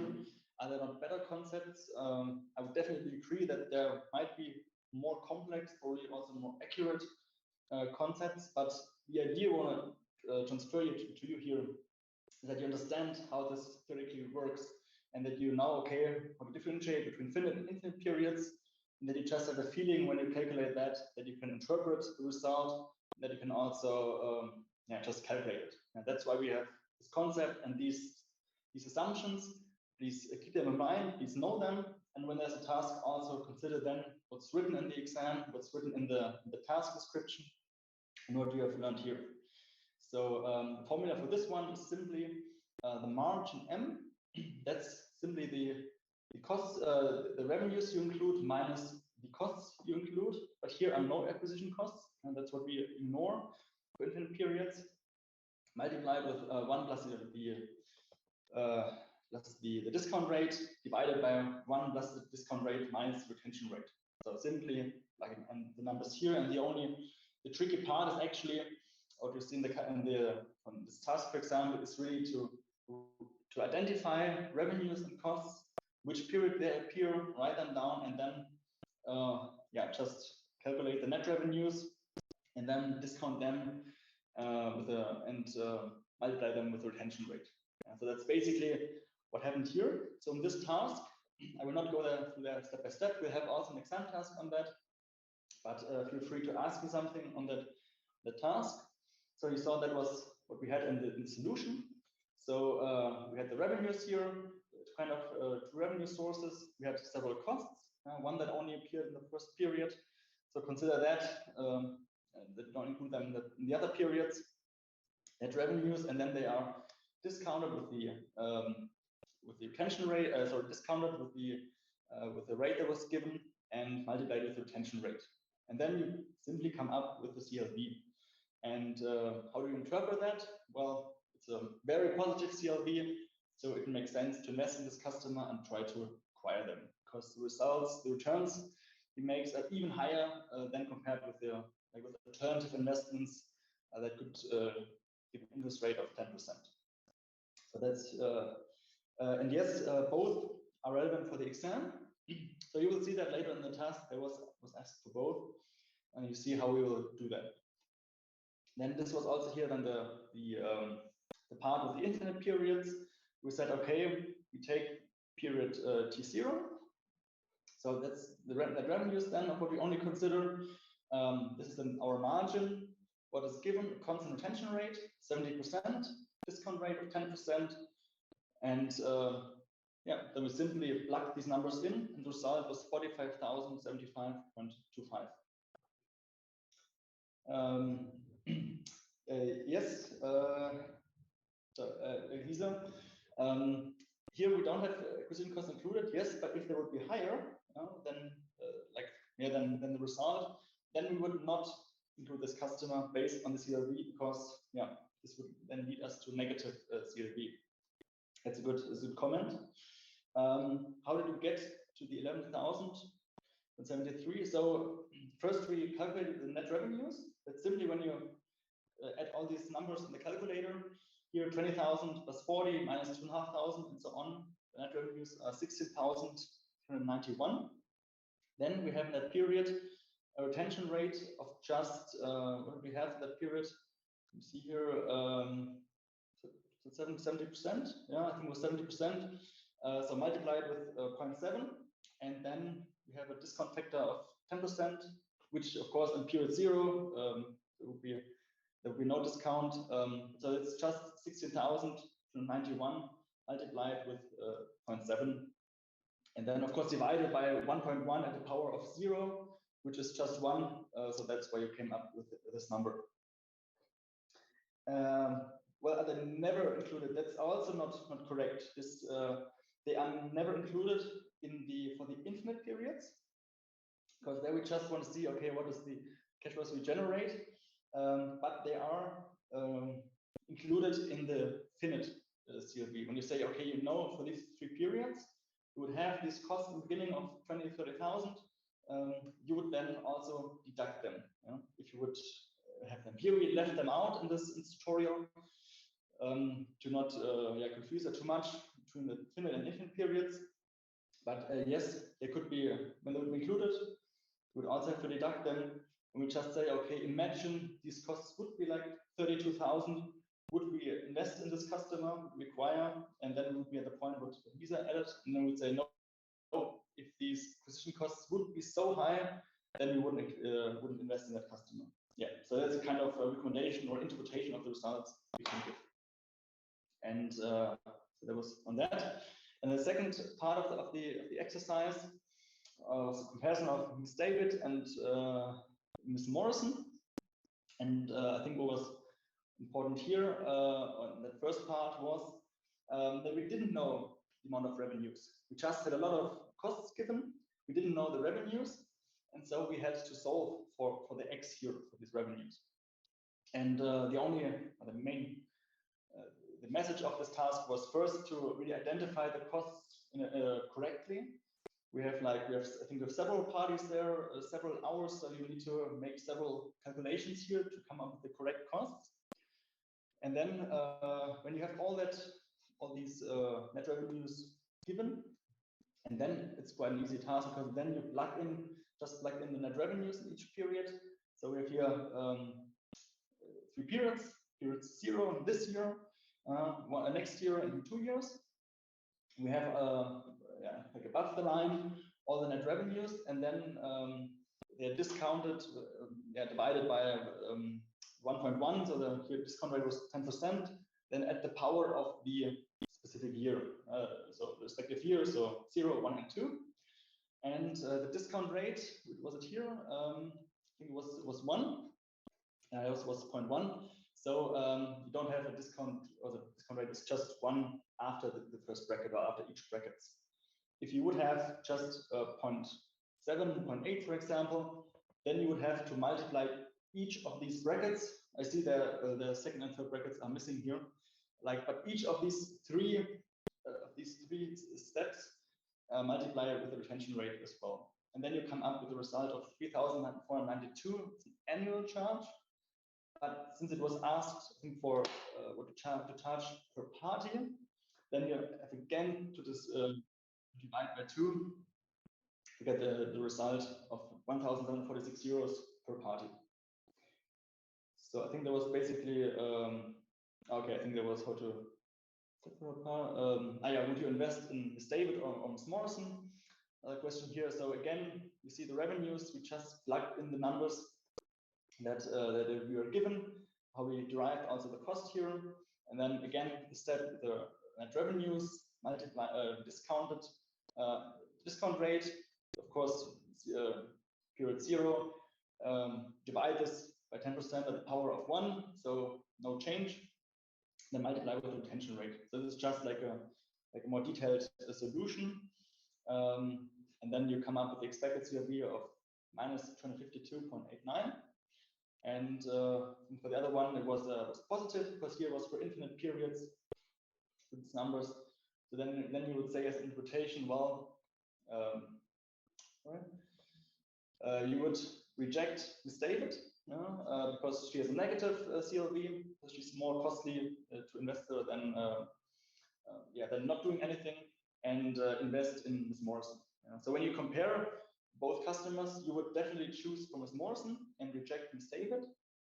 When we generally ask you, well, based on this result, should you now, whom do you want to have a customer in general? You want to have Ms. Morrison, yes. Ms. David, based on CLV, you wouldn't like to acquire Ms. David. But also keep in mind, this is just a very easy kind of calculation. A lot of assumptions in here. It's only a very slightly negative number. So there might be some other factors which could explain why we should invest in David probably. And maybe we know she's a loyal customer. She's spreading a lot of word of mouth. Maybe she's a kind of influencer where you could probably acquire some other customers based on her word of mouth. So there might be several other very good reasons to acquire Ms. David as a customer, even though the CLV here is slightly negative. And that's what you also need to keep in mind. It's also like a message from this task. Even though it's negative, not always a reason to reject a person. I'm going to go back to Ms. David. So here, this one.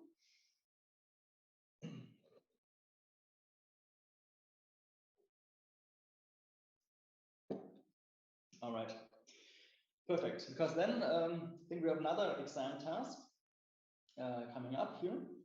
We're going to focus on now. So here it's this one. I'll give you another. Okay, sorry. I think okay. I included the wrong task here. We have already done that. I'll just unshare my screen. I'll come back in a second. I think if you have the task is also uploaded on EDS. Maybe you can have a look here at the CLV task. I will include this here, and then I'll give you some time to calculate that as well, and then we have a look at the solutions. The contraction costs. No, the acquisition costs that are here explicitly, we are explicitly aiming on are really costs like marketing campaign costs. We invest in some people, or when you I know like some what's it called, like customer. What's it called, like when you're a loyal customer, for example, that you get a special discount, for example, like 10 or 20% for the true fans, when you get such kind of thing, or when you get a present for your birthday, another 10% of discount, or when you get a free T-shirt, for example, on your birthday. These would be acquisition costs when you really want to include them. Contraction costs, these are costs that are just occur for each deal. So you don't need them to acquire customers; they will just come up. Question seven, yeah, this is on the exam. So I will just unshare. When would we have a break?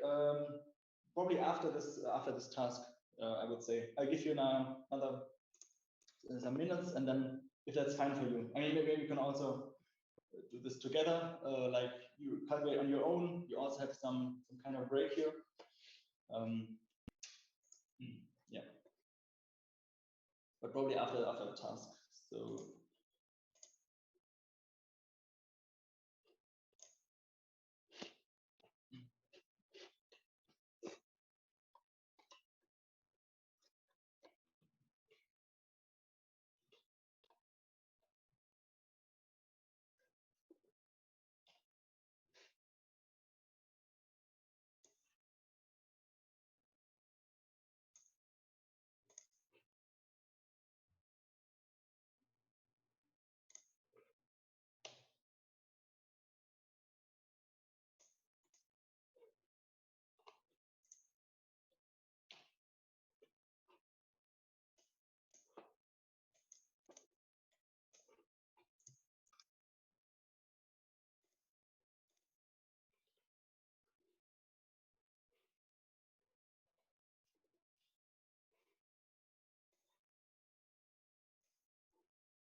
All right, so here we are again.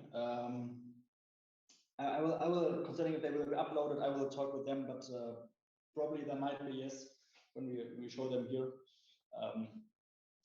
But we'll see. Yeah.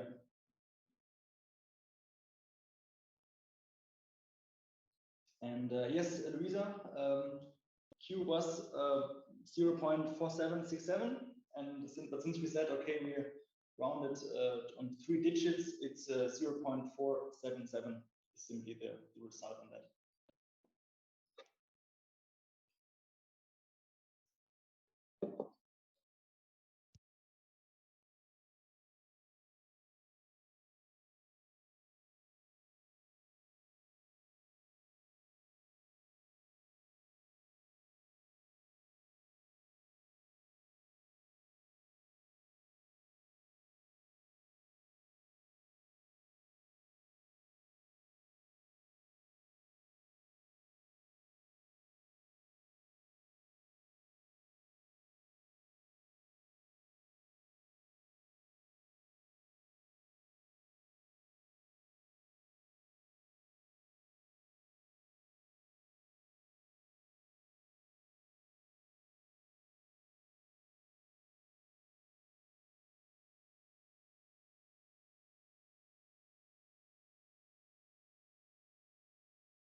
And also when you consider doing, you see task D on the slides, it's a little different because we don't have these two, this distinction between the residual and full CLV. So here I said D new, please calculate just the infinite CLV by taking only relevant, taking only into account relevant variable costs.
So how are you currently doing with this task? Which part are you already working on?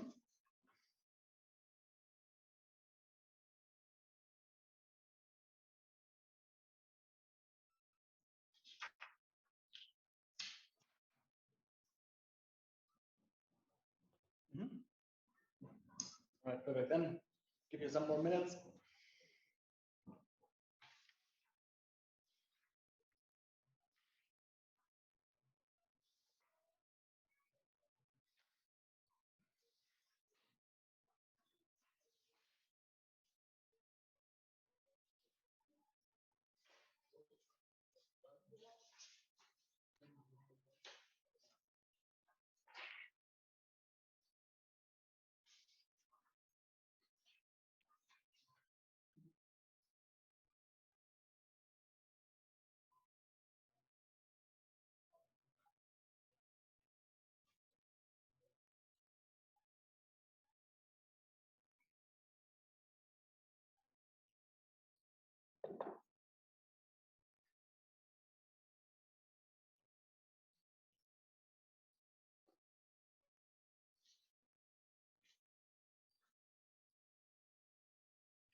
All right, so it's the current. Are you done already? Okay, perfect. Hannah's done. Ready, the others?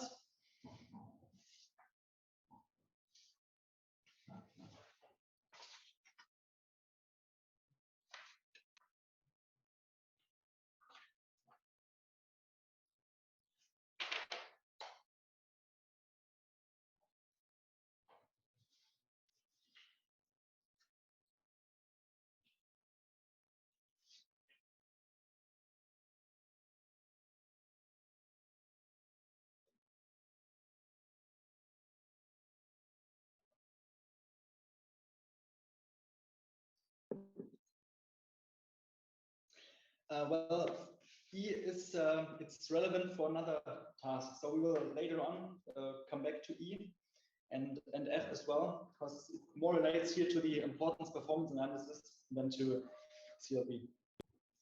So this is one way also to combine several quantitative tasks in one task. So this could also happen in your exam when there's like a subtask with something else. You know. All right. So Are you done now with ABCD? Should we move on with here? Okay, I see. Mother's done, perfect. Then yeah, with the A, this yeah, just share. Do you have some solutions? Would you like to share your results there? Then we can have a look. What is the CLV? What's the result here?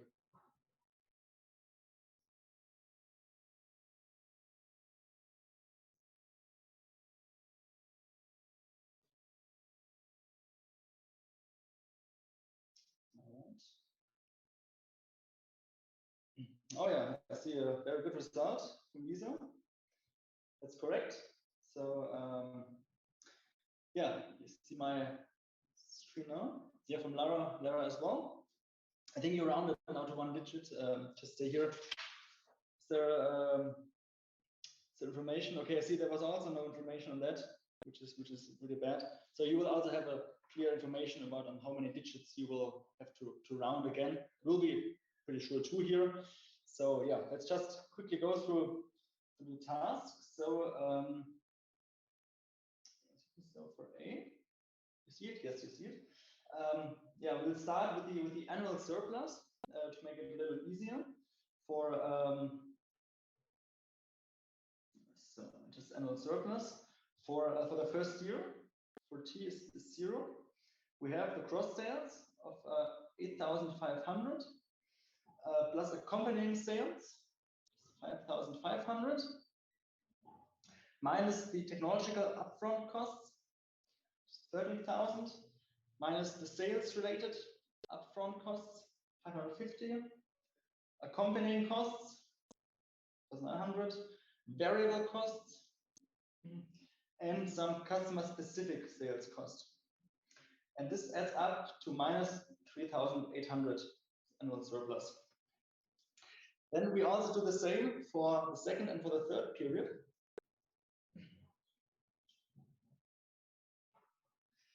Here we have 9,500 plus 600 only accompanying sales minus 1,900. Here we don't have technological or sales related costs. So just accompanying costs minus variable costs minus the customer specific sales cost, which is 6,300. And now for the last period, T2, we have 10,500 as gross sales plus some accompanying sales minus the accompanying costs minus variable costs minus customer specific sales costs, and here we also have subsequent costs. So we end up with a surplus of 7,600. So, and now for the CLV calculations in the next task, we simply now build this equation of first period. We had minus 3,800, which is then divided by T0. So here we had all the ones listed was minus 3,800. So what we do now is also include the discount rate and the retention rate of the customers. So they were also given and different, and at least the retention rate was different in the periods. So I go back now again. We have 12% discount rate. Here at the power of 0 for T0, multiplied with 95% retention rate. Plus 6,300 for period T1, the power of 1. Here we have 80% retention rate. And for the third period, we have 7,600 divided by 1.12, power of 2, multiplied with just 70% of retention rate. And the result here is 5,131.07. So that's the CLV, definitive CLV for these 3 periods for this customer. Is there a question on that?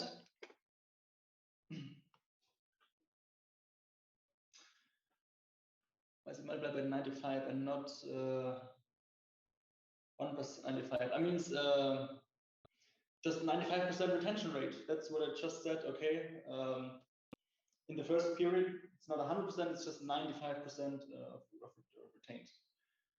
Under the thank you also for adding this. My handwriting is unfortunately not the advanced here.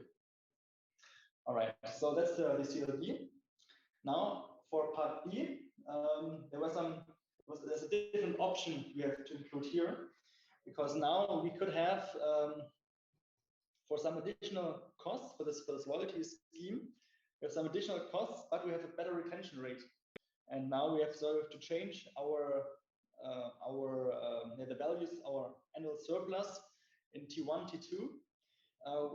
Do you have a result for the new CLV now?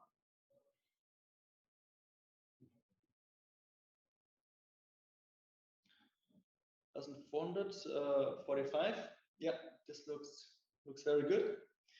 So how do we get there?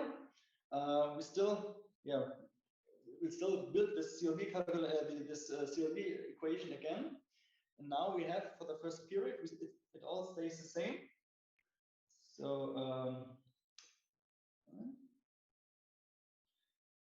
so CLV, it's again the minus 3,800 annual surplus from period 0, but 0. Discounted and multiplied with 95% retention rate.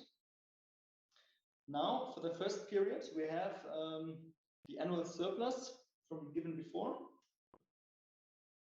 6,300, but now we have new costs, 850 euros in the first period. So we here have to reduce our annual surplus by 850 euros and divide it again by the same discount rate, not the power of 1. But now we have a new retention rate of 90%. So, and now for the third period, it's the same. We have the same scheme. We had 7,600 annual surplus before. Now we have additional costs of 700, which reduces our annual surplus divided by 1.12 by the 12% discount rate. Sorry, at the power of 2 now. And now also multiplied with a retention rate of 85%, the new one here, which then results in 5,445, probably also 0.01. I think there was a little rounding mistake here in my solutions, but that's basically the result we get from here. So let me just see.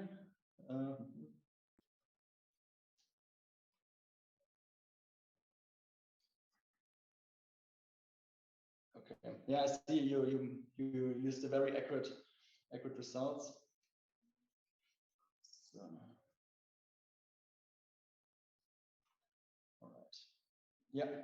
So you said both from a calculator. It's also fine. So you wouldn't get a deduction here for that because the result is actually even more accurate with more digits. So that's the result we have here. Other questions? And then, oh, sorry, there's also the recommendation we have to make. So now when we compare both CLVs, we have now a higher CLV, so the loyalty scheme is worth the investment and pays off and therefore should be implemented. We show the slide again, which states the tasks again. Yes, then I just need to stop the screen sharing here. And I need to share this one here again. So you mean this one here, or do you mean the previous costs?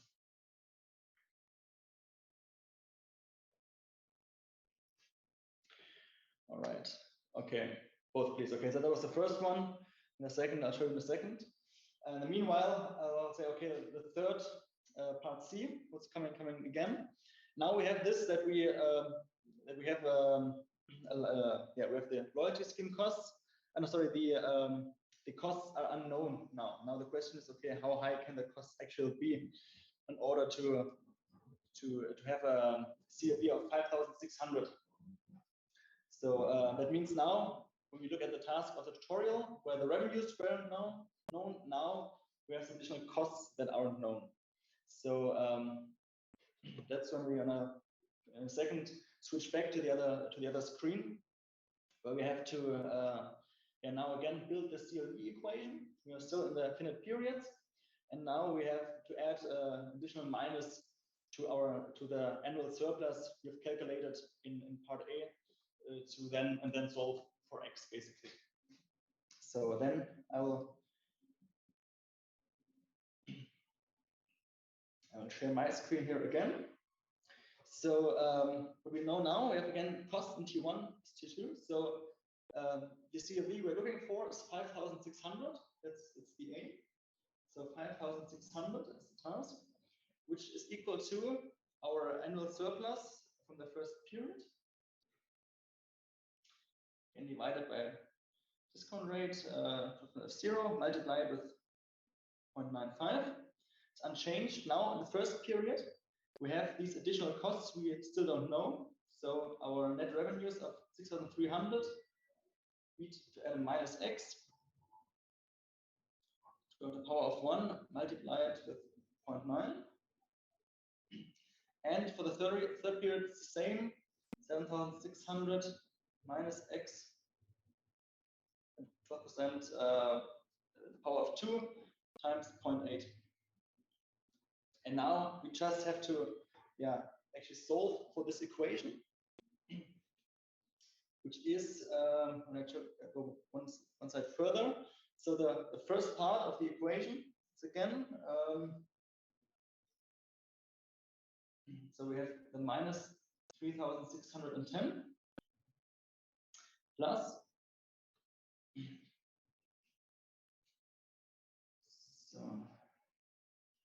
plus 5,062.5 minus now this x is also deducted by the discount rate. So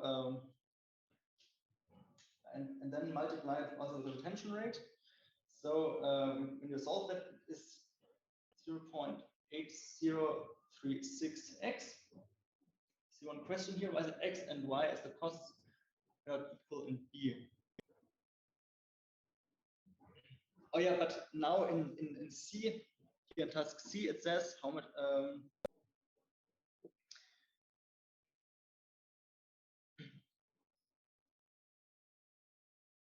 Okay, how is it the loyalty scheme allowed to cost in total? So what that's a good question. We I mean, we don't always, I mean, in the exercise before, we assumed two different costs for the loyalty scheme. Now we are just looking for the total costs that might occur in total. So it could be the same loyalty, so the same costs in each period. So we're just looking up for that. Exactly, X is here giving the combined cost, and we don't know if they fully occur in which period, but we know this is the combined costs we might have. So also.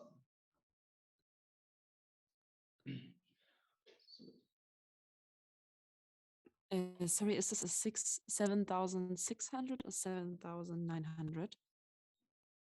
7,600. Sorry. So this is actually, that's what you calculated in the first part A, 7,600.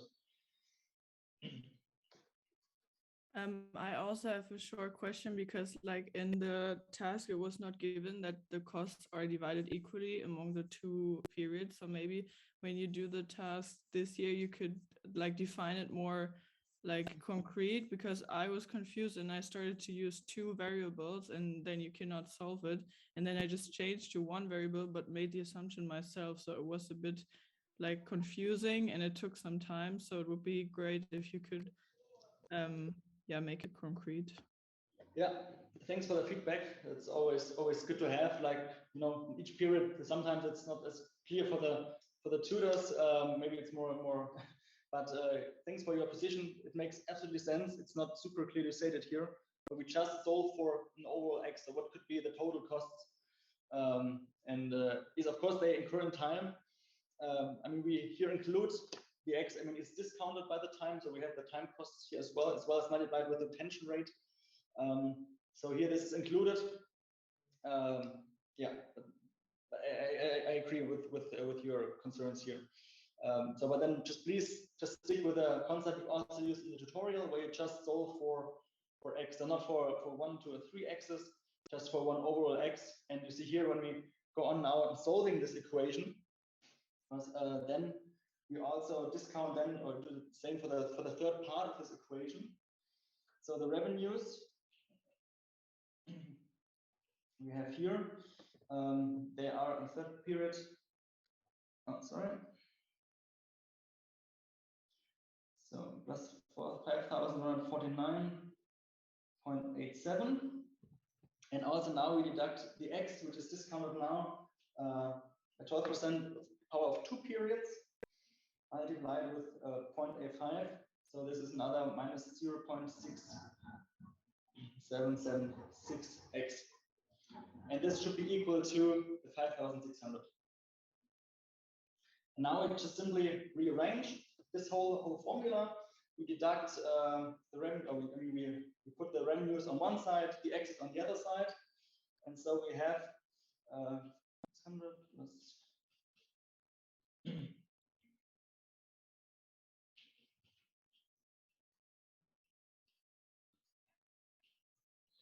so we have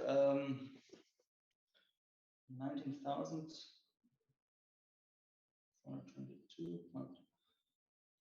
Sorry.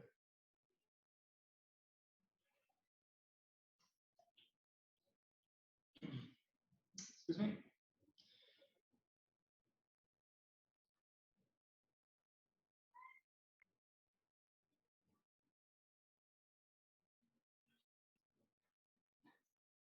Sorry, I think I still made a mistake here.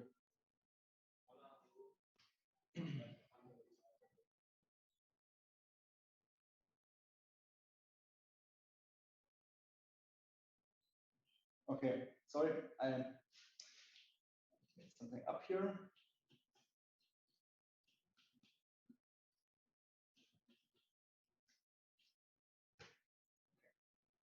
So now back here.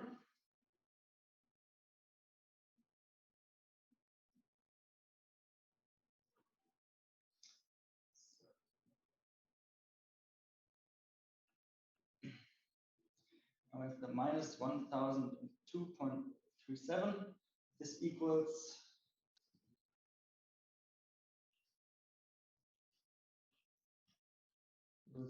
minus 1.4812x. And now when we just multiply this with minus 1, sorry, and then divide by 1.48.2.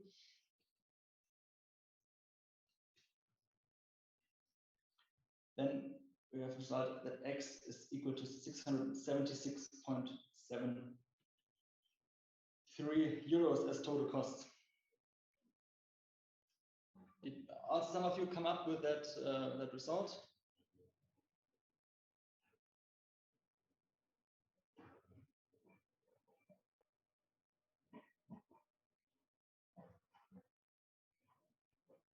Yeah, perfect. But yeah, 771 or 74 or 73. I think this only depends on whether you use the very long results in the calculator with more small digits or just with 2 digits. Yeah, sometimes I made a like 0.5, maybe 0.87, but then was probably also a little bit longer number. But we will not differentiate here if you have 0.74, 71, 73. You see that you calculate it correctly, and then you just used maybe a calculator, maybe Excel, depending on what you have used. So that's the result here. No, sorry.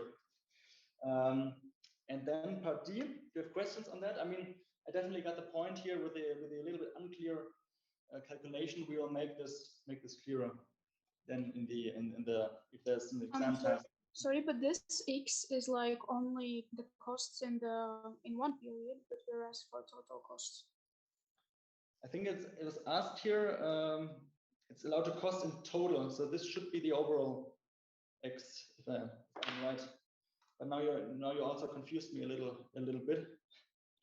So just let me check that.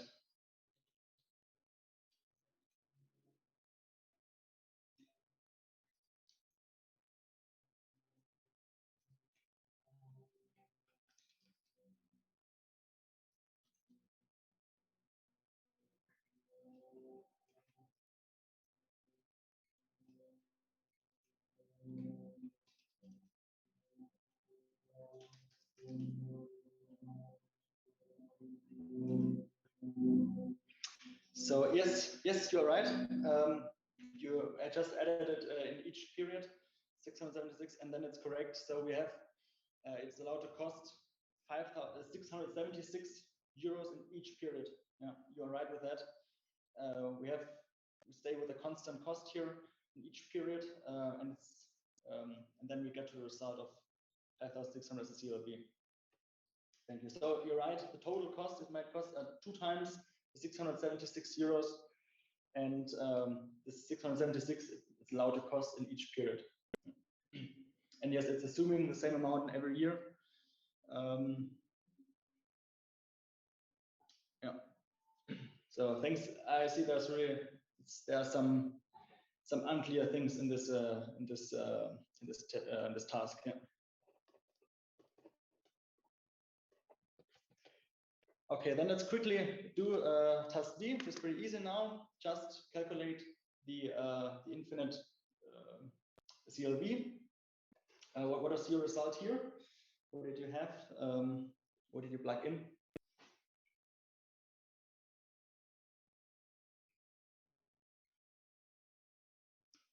So we need okay, what do you? If 30,360, yeah, that's correct. So the only thing what you need to keep in mind here is to carefully read the instructions. What does it say? And here it says, okay, take only the cross sales and the variable costs. So only include here cross sales and variable costs. If it just says, okay, include the sales, then you would have to use cross sales and accompanying sales. If it only says like variable costs and accompanying costs, then you would have to include these costs as well. When it just says cross sales and variable costs, then it's just these two.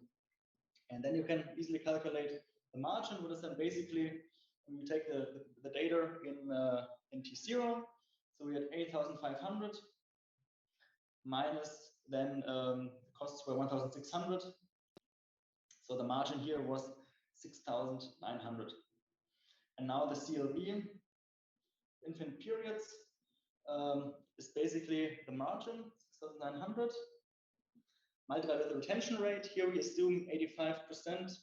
Sorry, with the 1 plus the discount rate, which is 10%. So we multiply this with 1.1 divided by again 1.1 minus now the retention rate, 0.85, and the result here is then the 30,360, just as Lisa has written. Thanks a lot. Is there a question on the task? All right, not yet. That's perfect. Then I would say let's make a little break. I see I've said okay, we probably might finish around 5. It seems like it might be a little bit longer. I hope that's okay for you. For me, it's definitely fine. I will not hurry now down, rush through the other tasks. Many of them are now a little bit easier. So these were the most complex tasks. We'll calculate the other stuff, and yeah, but I think maybe 10 minutes. We meet here back at 4:15, and then we could finish on time. Yeah, I mean it's basically I assumed it could be like around 3.5 hours. I didn't want to bother you too long here, but we'll try to hurry and move on. Yeah, I'll go to slide before. So this is the result here. That was from part C. For each period is 600. Yeah, we can definitely move on with that. And then I will just quickly cover the other stuff in between. So, and before. I mean, do you want to have a break, or should we just say 5 minutes and then go on? For me, this would also be fine. 5 minutes. Yeah. Yeah, then let's meet at, let's say 11 past, and then we're fine.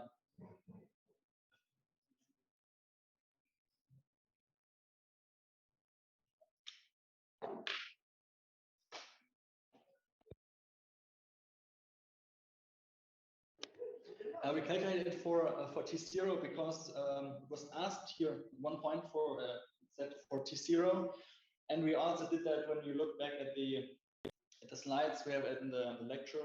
We also said, okay, we calculate for the infinite period based on the data on T0, and that's why it's T0. And we are neglecting these costs because this was given in the task description.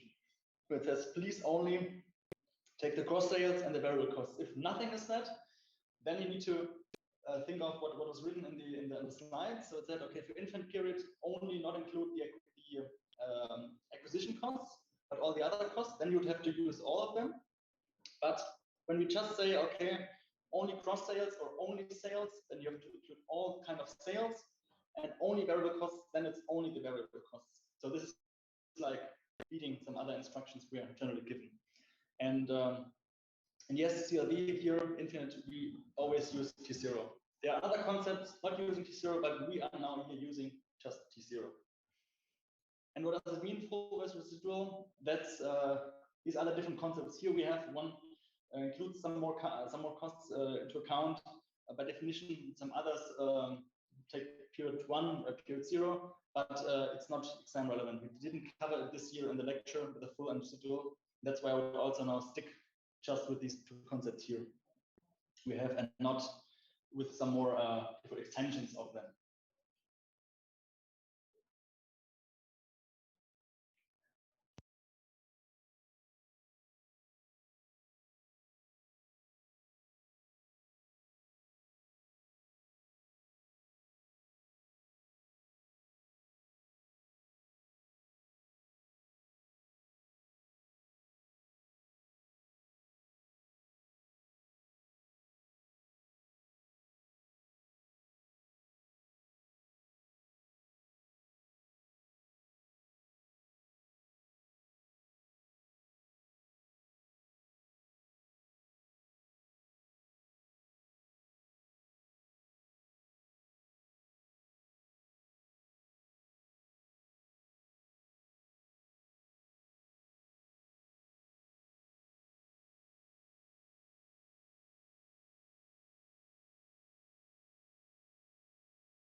So some more questions. So the acquisition cost in this example, we didn't have something included here. So there were just no acquisition costs. Full and residual infinite, yeah, they are not part of this year's exam. We own full and residual infinite. We only define it as infinite CLV. So the finite CLV and the infinite CLV, these are the two concepts that could be relevant or that are relevant for the exam. Not the difference between full and residual. It's just this one infinite CLV. We try to make this easier and clearer here. Yes, the point is I don't have like this overall solution sheet like we have it in the tutorials.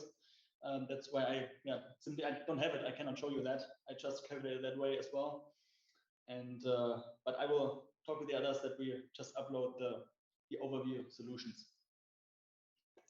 Discount rate 0.1 in D, because it said assume that it's just 10% discount rate. That's why we used only the 10%. Exactly. When there's a question, we have the two concepts, finite CLV and infinite CLV. Nothing else. I don't know where you found that stuff. I mean, yes, it is the full CLV basically, But also then in the past years, I think we sometimes used the data in T1. Here, really, please don't consider what happened in the last years. Just consider what happens in this year. And this year, it's only called infinite CLV, and it's only in period T0, and that's it. And no, there are other ways, but we don't consider other ways. So then, let's move on with the next part. So yes, you saw ABC. We'll quickly come to the ABC. Let's just go through that quickly as well here. Customer portfolio.